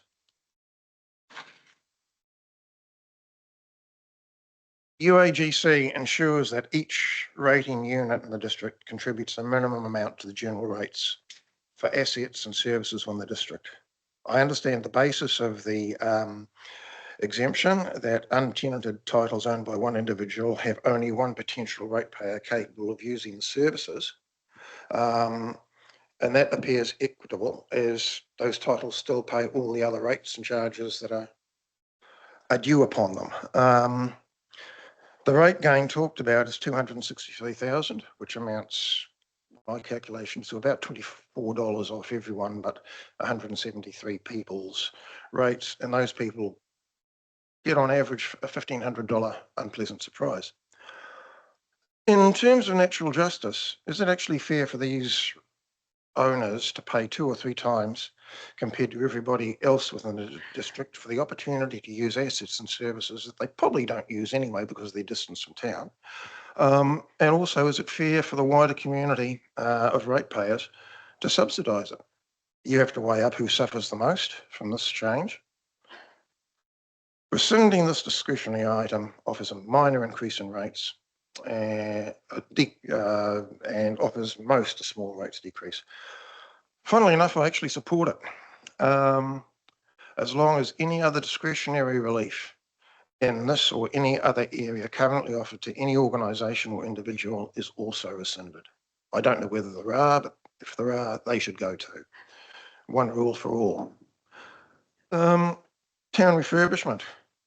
Makes sense to have a single pot. But anything, don't start any new work, bring projects that are partway through to a sensible completion point where they don't deteriorate, and only do emergency repairs and stuff just to hopefully keep a lid on the cost. So I actually support your option 2 there. I can only find totaling everything up from this document about $650,000 of direct savings. I assume there's more in other areas and things that don't appear in this particular document, but it's a piddling amount really, considering what we're proposing to spend. I added a few questions at the end of my LTP thing, but I don't think I'll bother going through those. And I'm sure you're doing everything you can to sort of look at cost efficiencies within operations. I suspect governments is 50 cents a day or 50 cents an hour that I've mentioned previously has been cut as well. Thank you for listening to me waffle. If anyone wants to ask me a question on why I think some of these things are should be done this way, go for it. You're very welcome to discuss the other parts that you wanted to in the LTP. Well, we do have time. I was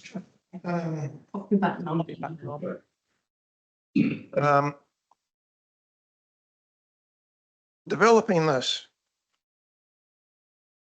must come with a cost. In previous years, it's been used to light the fire because most of the information, by the time you actually get to the real nuts and bolts, it's out the window. It's old Von Molt's statement, no battle plan survives first contact with the enemy. So is it a legal requirement that you spend a lot of money on? There's a nodding head, so yeah, right. Answer my question. It's unfortunate that so much money gets frittered away with no actual perceived benefit because of central government regulation and requirements. I'm sure you could do a hell of a lot more if you didn't have to report on every jot and tittle and come up with plans that you have to change every 30 seconds.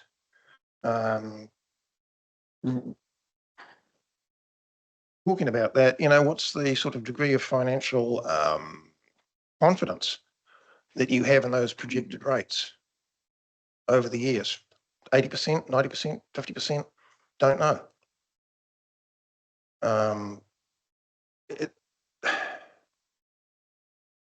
a lot of people sort of just look at it and think, too hard. We're not going to get listened to. Well, I tend to disagree with that, but you actually have to make it, put something in front of people that is credible, something that they can relate to in terms of gumboots and wheelbarrows or whatever it is. And by and large, that does a very good job.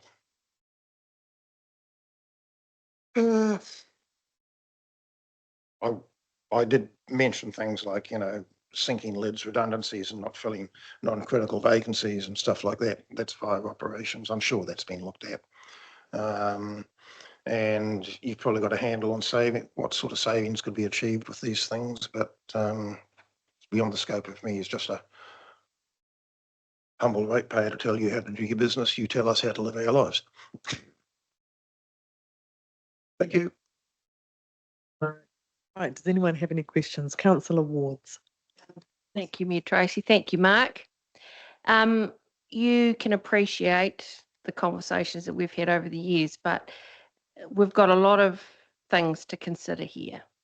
So out of the issues that you've given us your direction and context for, what would be the top 2 or 3 that when we get to our deliberations, these are the things that we've really got to make either a decision around or change what we've proposed in the LTP? What would be your top 2 or 3 where you think we could make a difference? In no particular order. The roading rate differential does seem to be a work in progress at this point.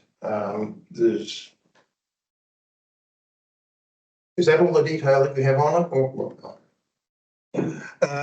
In no particular order. The roading rate, is that all the detail that you have on it at the moment? Because it seems to be a work in progress. There is the working papers from the finance and rating team, but there was a lot of work put into that, and I think perhaps that is the part that has been missing from this process for people. But yeah. Just as presented, I'm catching on. It does seem somewhat inequitable. Item 2, Pahiatua Pool. I can understand the desire for recreational and social amenities, but it's not the climate. People are having difficulty buying sausages. Probably 10-15% of the population in Pahiatua, which is about 3,000 people, might use the pool on a regular basis. That's a very, very skewed cost benefit to the district. And of the third ones, I suppose my pick would be economic development. Just look at how successful the current granting system is, and is it worth even keeping a fraction of the money in? I'm now officially on the Pongaroa Way to Go committee, and we have actually looked at it, and I think a couple of the other members have made submissions supporting the council's stance on this, even though it does cut funds off for us. We'll have to look elsewhere, but we accept that as a fact of life.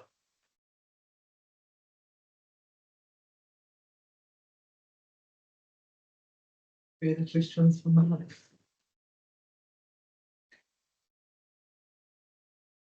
Councillor Long. Thanks very much, Mark. Really appreciate you coming along. Just one of the comments you said was on the non-contiguous rating units. You said, surprisingly, I agree with option 2. Can you give me a bit of an explanation of where you're coming from in that topic you said there? It does clean up an anomaly that probably should never have been there. I wonder how many other little items like that are lurking historically. I suspect it probably comes from when Danny Burke, Nakatea and all the other little councils sort of got together. Yeah, it does make sense. I mean, you can only break a light bulb once. You know, if you're a property owner, you can't use the swimming pool unless you clone yourself 3 times at the same time. But yeah, it's just messy having it. That was basically just the reason. It's a tidy up job. It's the same as you looking at all the assets, dare I say, that you've got around the place, like, you know, land and halls that are falling down and stuff like that. If you can sell them on to somebody else who will actually pay rates, good on you. Because I assume you don't charge yourself rates as a council. Any further questions for Mark? Thank you very much for travelling in and sharing that with us, and also for the generosity from the Pongaroa community in your gift that you may or may not leave. You're very welcome to pass those around, but as always, Pongaroa is one of the most hospitable places possible. Thank you very much. I don't think there's any peanuts in it if anyone's allergic, but you may well be. Thanks very much, Mark. I'll you at the Pongaroa. And the road cone are going down. We're following Australia. So that's a cost saving. It's just something we've seen. To be honest, I don't notice them now. So there are so many of the damn things. But it's a national policy. New Zealand is going to follow Australia and we're going to reduce our road cone cost. So that must all come back to us. I'm pleased to hear it. I mean, the number of people that have taken them and have got written stock ahead down the side of them, you know, some of them will be a bit disappointed. There's enough of them already. We wouldn't see that, would we, Mark? You fish them out of the water tables, you fish them out of the river. Some of them have got grass growing at the top of them.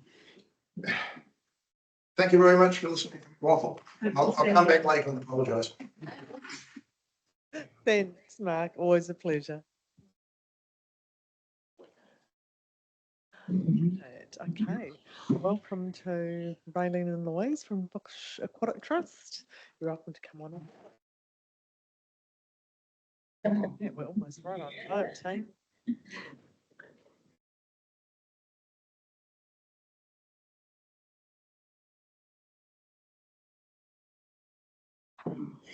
Use your microphone. All ears. Good afternoon, everybody. How are you all today? Good day.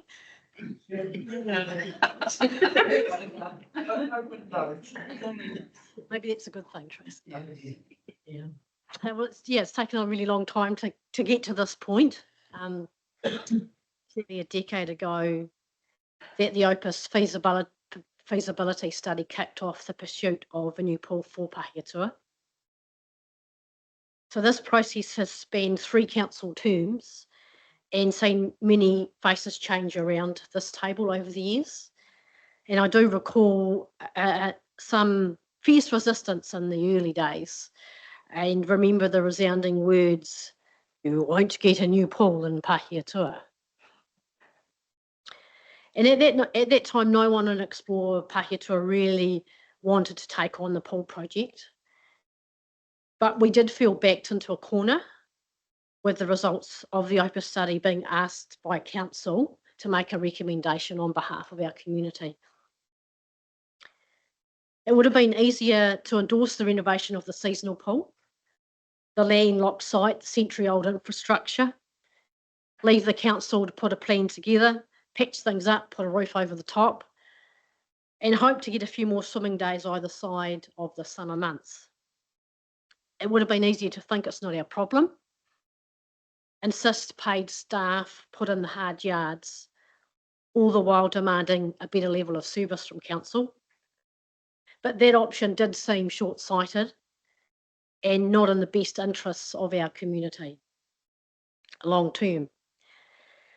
With no space for expansion and the potential for costs to blow out, the proposition to make a silk purse out of a sow's ear was actually unpalatable. So the journey began. And guess what? Explore Pahiatua needed to pick it up. So a subcommittee was formed, and we started off by getting Alan Doreen to do a feasibility study, and he did come to council and talk at one point around that. Toby Mason from Create to do the design work. And as it was, a new seasonal pool morphed into a sprung structure, as you know. Most of you have been part of those conversations. So the Bush Aquatic Trust was formed and a business case completed at the same time as negotiating some very difficult COVID years. Fundraising began in earnest, and it was hard to watch our $4 million target bulge uncontrollably into a $6 million price tag. It was challenging to watch funding come in and just to see the goalposts continuing to move. High inflation, cost of living crisis, Cyclone Gabrielle, January compounded supply. You know, the odds did feel stacked against us, but we did remain optimistic. But timing is everything, and good things do take time. And today, 9 years on, we are on the eve of a pivotal decision for the Southern Tararua. A new year-round heated pool will significantly increase the level of service to Pahiatua and districts. It will improve the health and the social status of our community and allow children easy access to learn to swim. It will be a facility we can all be proud of and allow our tired community baths to retire. An asset like this will attract visitors and new residents to Pahiatua and provide a future-proof aquatic facility for the next 100 years. So to date, as you know, $2.5 million has been raised. This is from 10 different community funders, local sponsorship and other fundraising initiatives. And the majority of this was actually achieved within a 12-month period. And we have been in a holding pattern with funding for quite some time now. With Council's cash injection in year one of the LTP, this does allow the Bush Aquatic Trust to apply for up to $1 million of lottery funding and the ability to start the project. Once capital funds have been secured, our focus will turn to securing commitment from funders and local sponsors toward the operational costs of the pool. This will need to be done in conjunction with council and the pool contractor to determine the hours of operation in the annual budget. So I'd just really like to thank you all for partnering with the Bush Aquatic Trust to give our community this opportunity. I acknowledge it's a bold decision to lean forward and take the plunge of funding a new swimming pool for our district. But the reality is that this decision, it can't be put off any longer. Repairs to the community pool have failed, and it's not prudent to continue to put money into a facility that is well past its use-by date. Bush Aquatic Trust want to acknowledge both councillors and staff that have worked hard to balance expenditure and curb the interest and the rates increase with a looming debt ceiling above your heads. We really do understand the effort that you have put in to this to try and make it work. Yeah, thank you for prioritising this project in the 2024 long-term plan in year one and allowing the democratic process to take effect. When I reflect on this journey, as I was putting this together, the toil, the frustration, the years of volunteer hours, I thought about whether it has all been worth it.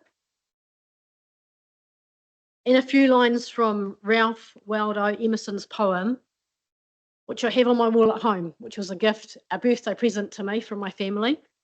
To laugh often and much. Some of the lines in that poem came to mind. And just to pull out a few, to win the respect of intelligent people and the affection of children, to earn the appreciation of honest critics, to leave the world a better place, whether by a healthy child, garden patch, or redeemed social condition, this is to have succeeded. Yeah, so to finish and just to conclude, it has been worth it. It's been a long journey. It's been a slog at times, but there's been a good team around myself as the Bush Aquatic Trust volunteers, and we are just another community group that want to work alongside council and strive to make our community a better place. So thank you for the opportunity to speak this afternoon. Thanks, Louise and Raylene. Have we got any questions? Councillor Petty-Weber. Thank you, ladies, for coming on this afternoon. There has been, in a few of the other submissions, there has been quite a few questions that have come to light, so I thought I'll run a couple past you. They haven't all been positive, which is hard to, but I guess it's the economic times that we're in. So one question a lot of them have talked about the timing, but I know how many hours and the years of what it takes to get to this stage. So I was wondering, if it wasn't to go ahead, like in year one, like what happens to the funds? Do they expire? Like I've got two questions, but I'll start with that one if that's all right. Thank you. Rayleen's doing most of the funding, if you want to speak to that, Raylene. So, thanks for your question, Erina. What happens is we have to go back to them every 6 or 12 months and give them an update.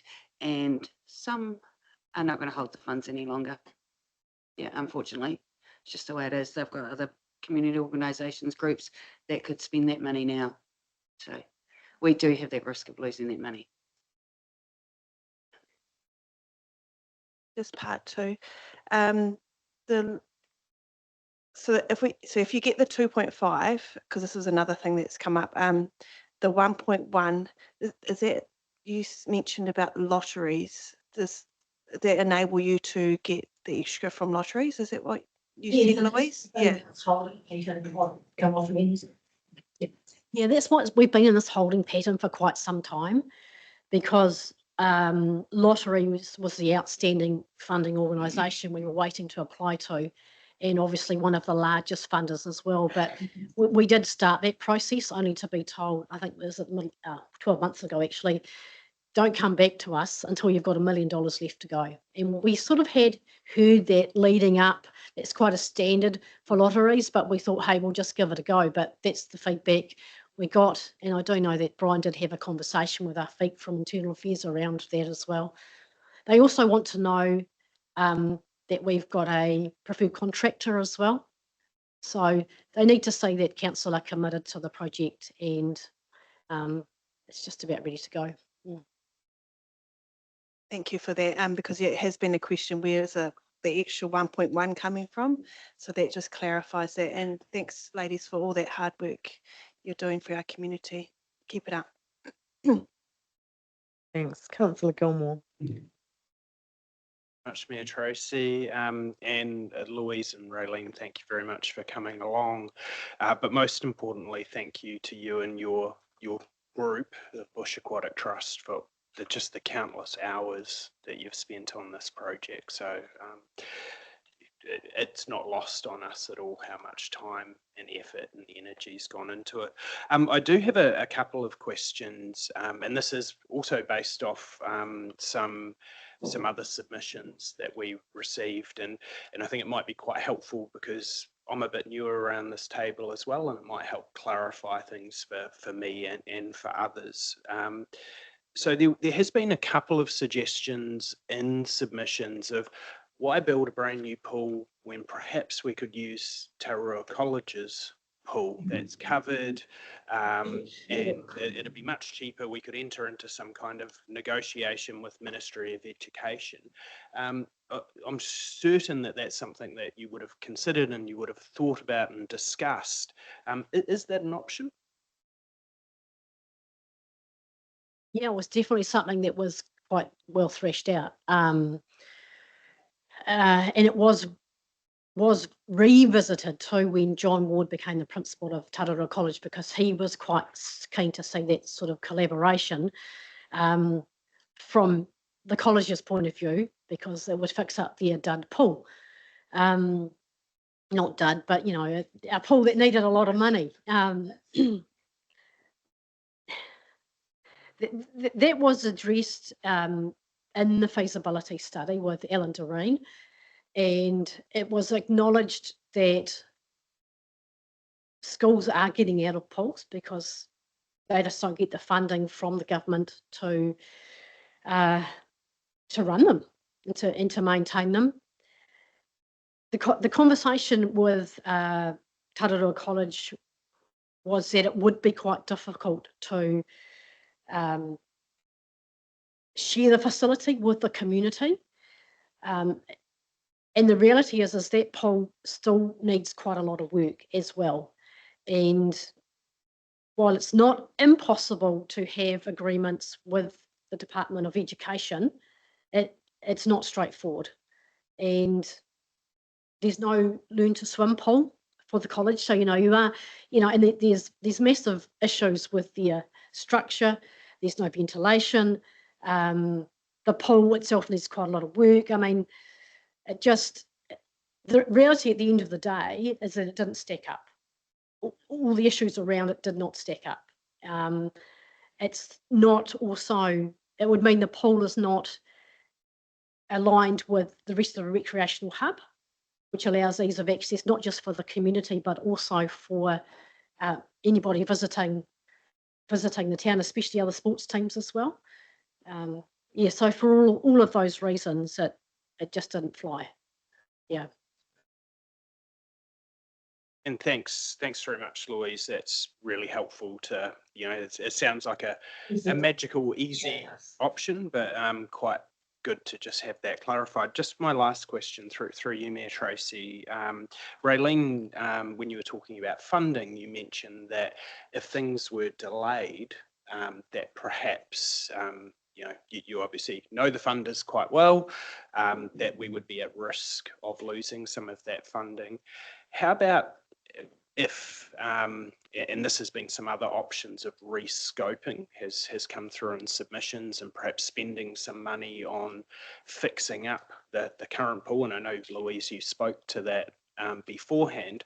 How likely would it be for the funders that have contributed to a covered pool would be willing to transfer that money to a rescoped different project on the current site? Would that just require a complete new application? Yeah, you would need to do all new applications for that because it's different scope altogether. Yeah.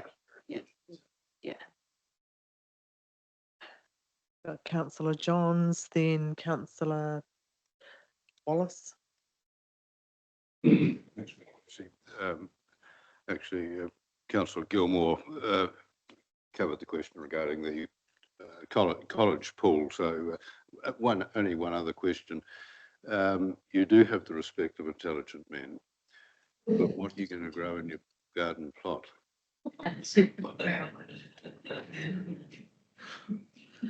Community garden. Do you really want me to answer that? Please don't, Louise. Yeah, I could start talking about the Pahiatua Community Garden, which I'm very involved with. Councillor Gilmore's been down to help at one of our working bees. Councillor Wallace. Thank you. Every town, every major town in the district to have a pool, personally. But because, and we've touched on this afternoon very deeply with other submissions and people in public coming and talking to me personally, There's a couple of issues. One is, yes, I'd like to put, no doubt, but we're in a situation of money. So we've got the 2.5 million, that's fine, but it's the running costs and the ongoing costs, because the model is different to Y Splash. Okay, we end up with the liability. Okay, even though it's so cool, it's it's not, in my personal opinion, a good economical decision going forward for the district. And I stand back, when I was 46, which is a couple of sleeps ago, we were raising money and helping, exactly being down everything that you've done. We were raising money for Y Splash, up to our ears in it, right? And there was a lot of passionate people in the town that gave a lot of money.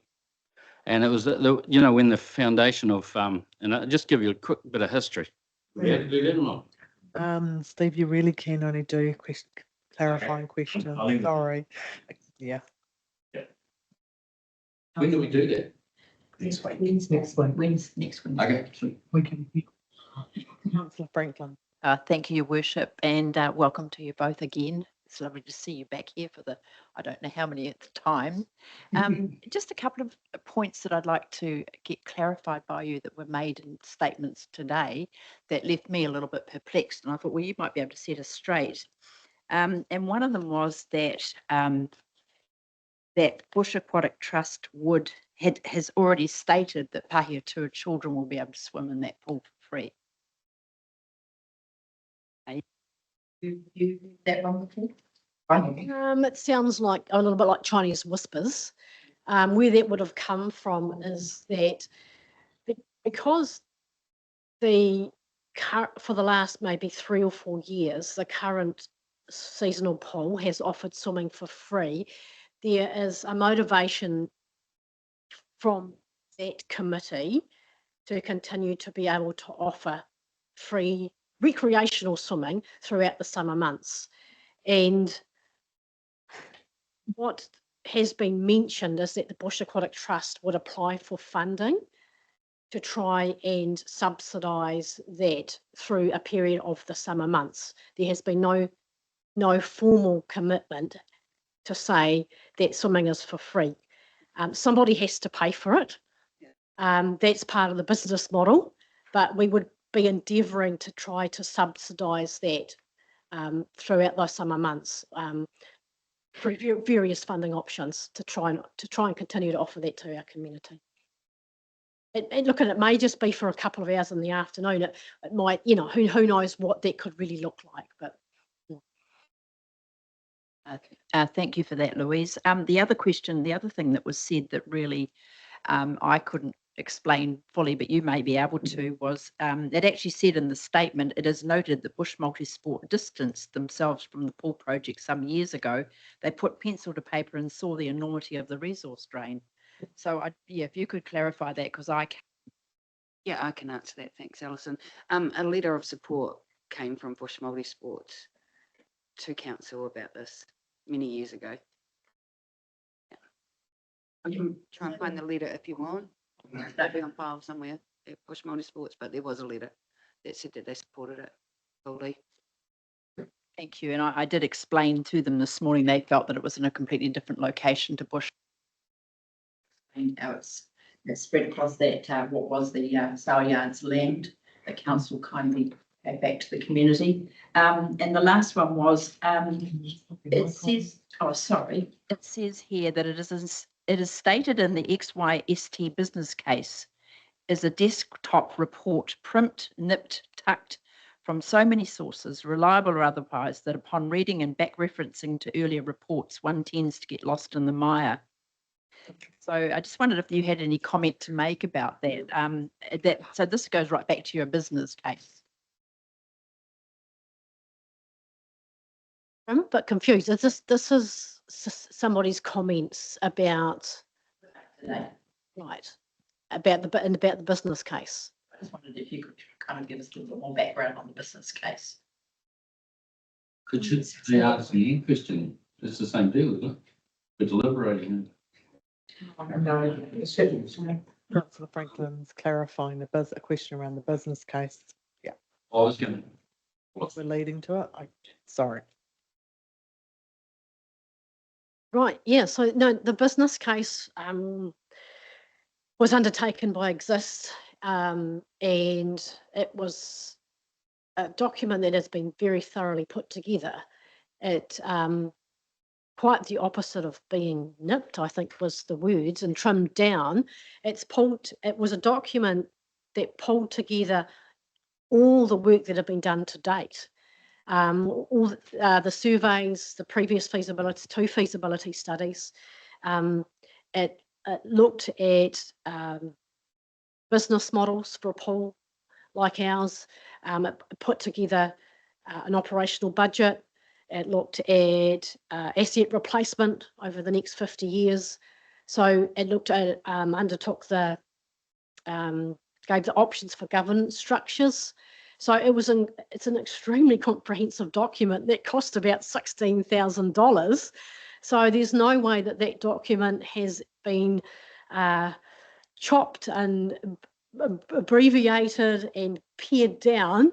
It's quite the opposite. I don't really understand why or where that comment would have come from, because it was requested of us by council and we had to use the seed funding to pay for that, and there was a lot of hours that went into that and gathering all that information, putting it in one document so that we had that to take to funders to bring to council and, you know, to give an objective overview of this project, the needs of the community, and the benefits and the risks, all of that.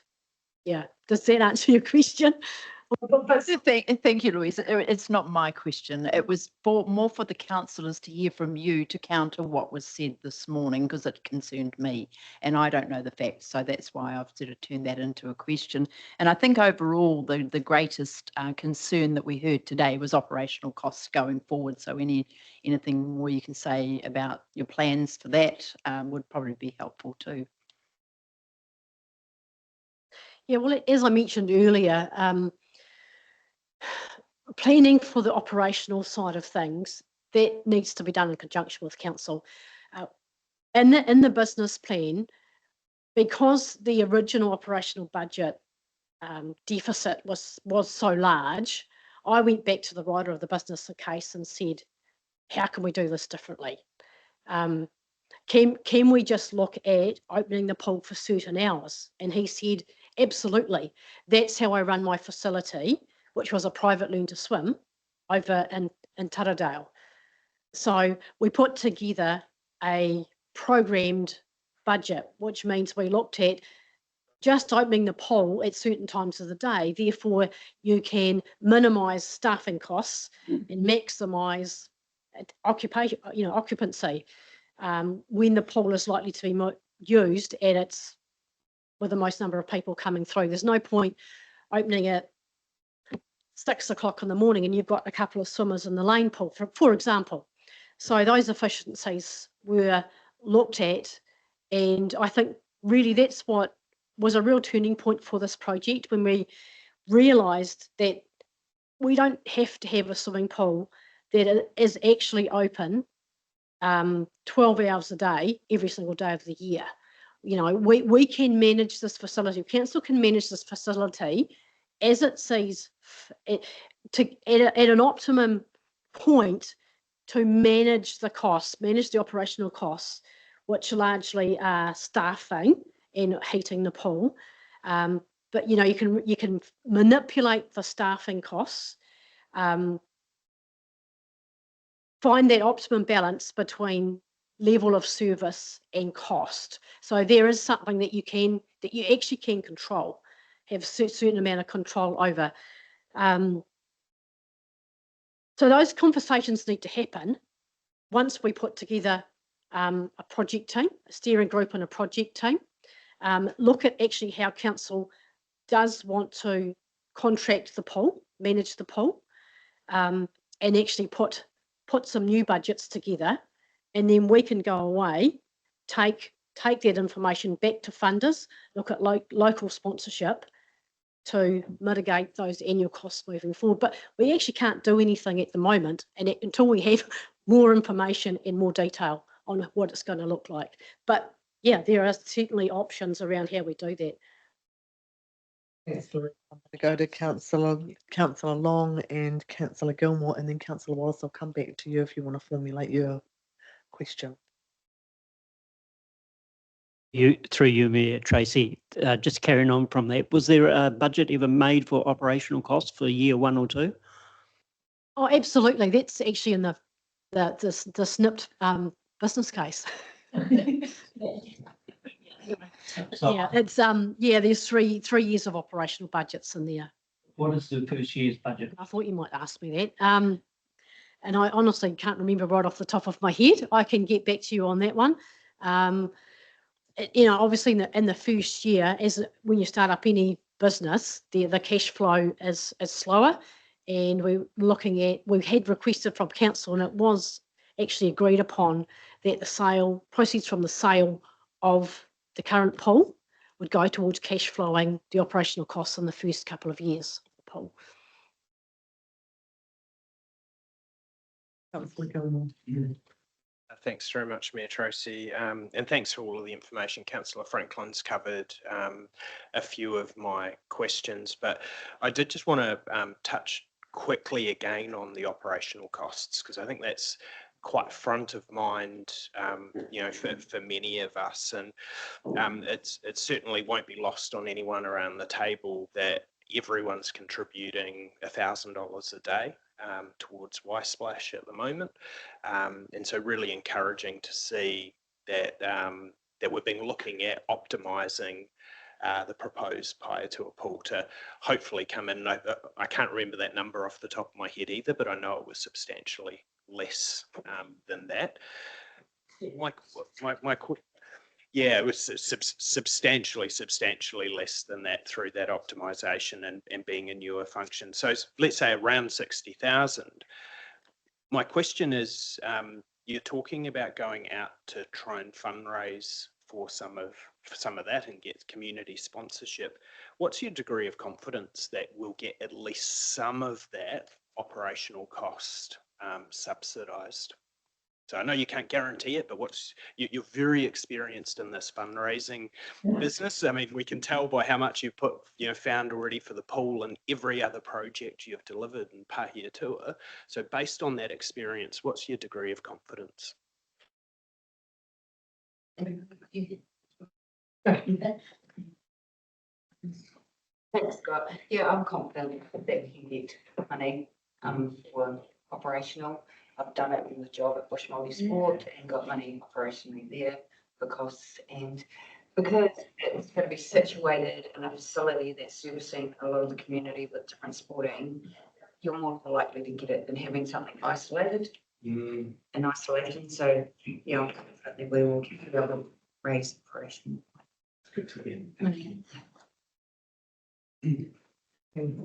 Sorry, my apologies, Councillor Wallace. I thought you were heading into deliberations, so but go ahead with your question.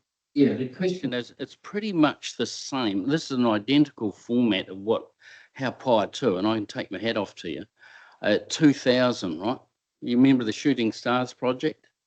That's report, yeah. Yeah, and the council, there was a memorandum of agreement that the sale of Trust Bank went to Westpac, and the money all went to Paeatua to get you guys over the line to start the multi-sports. So really, we're just mirroring that again, in a sense. But the problem with that, and that's what we need to take into the debating chamber. So that's where I'm sitting. Do you remember that? Do you remember that? Yeah, we understand that. Do you have a question around that, or? No, because that was an understanding that there was only going to be one multi-sports complex in the district at that time and one covered in swimming pool. Can I talk back to that? From my understanding, each community got a decision on what they wanted to do with it. And Bush we decided to do the multi-sports. The North Ward decided to do a pool, but that didn't stop anyone else from doing anything else in the district in future years. But no funding. Yeah, yeah. No, not all of it. No, White Splash got half. We got yes. No, no, that's And Well, before mine, we can have a look back and then return to the record. I just had one question, and that was, we did get a lot of comment, and submissions just around, the operational costs, but actually it was more around, what happened when the novelty ran off or when the sunshine period was over. The commitment from the trust, oh, sorry, I didn't like that. The commitment from the members that are within your group, that's there. That was one of the concerns that has been raised, is there a plan around that?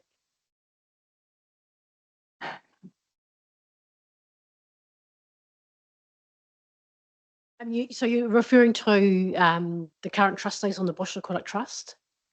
Is it, and that we are here for the longer term?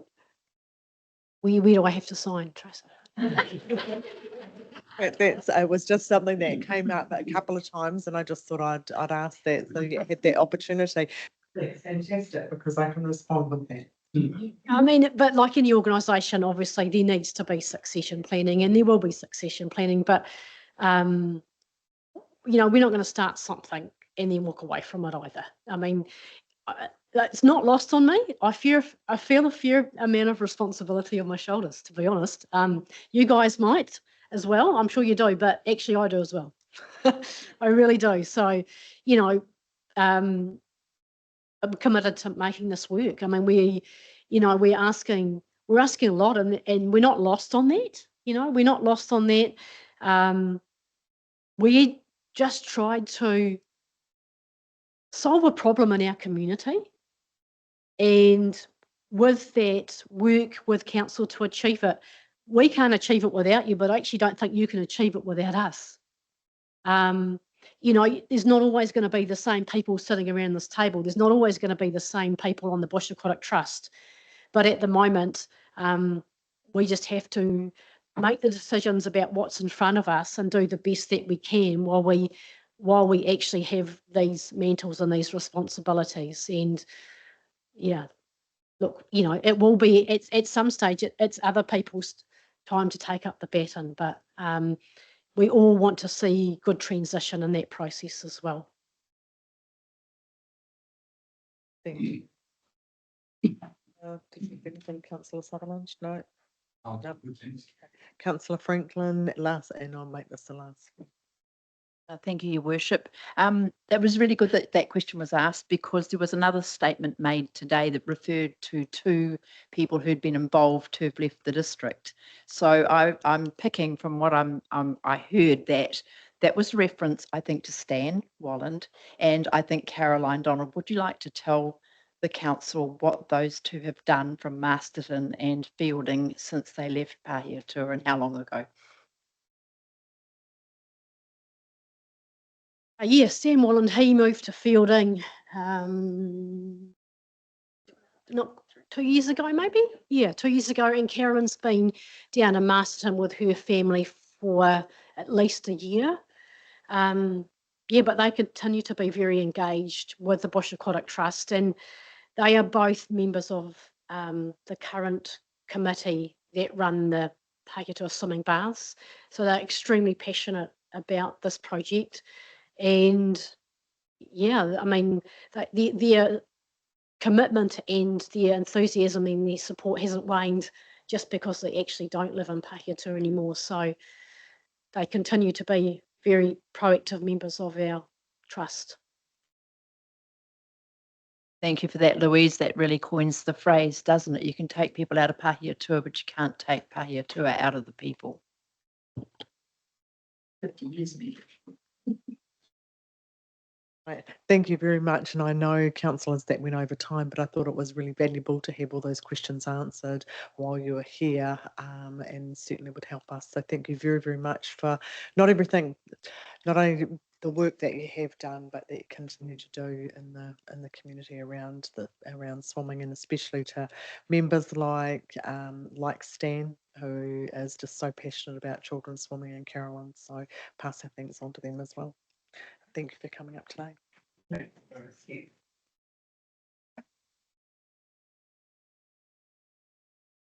Only water. It'll help me get home.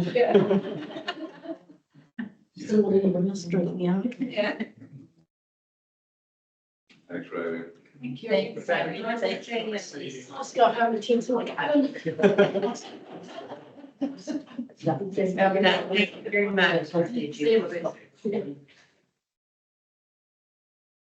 Thank you, councillors, for allowing me time. I am going to adjourn and we'll reconvene tomorrow morning for the balance of the hearings. No, it's not. Oh, thank you.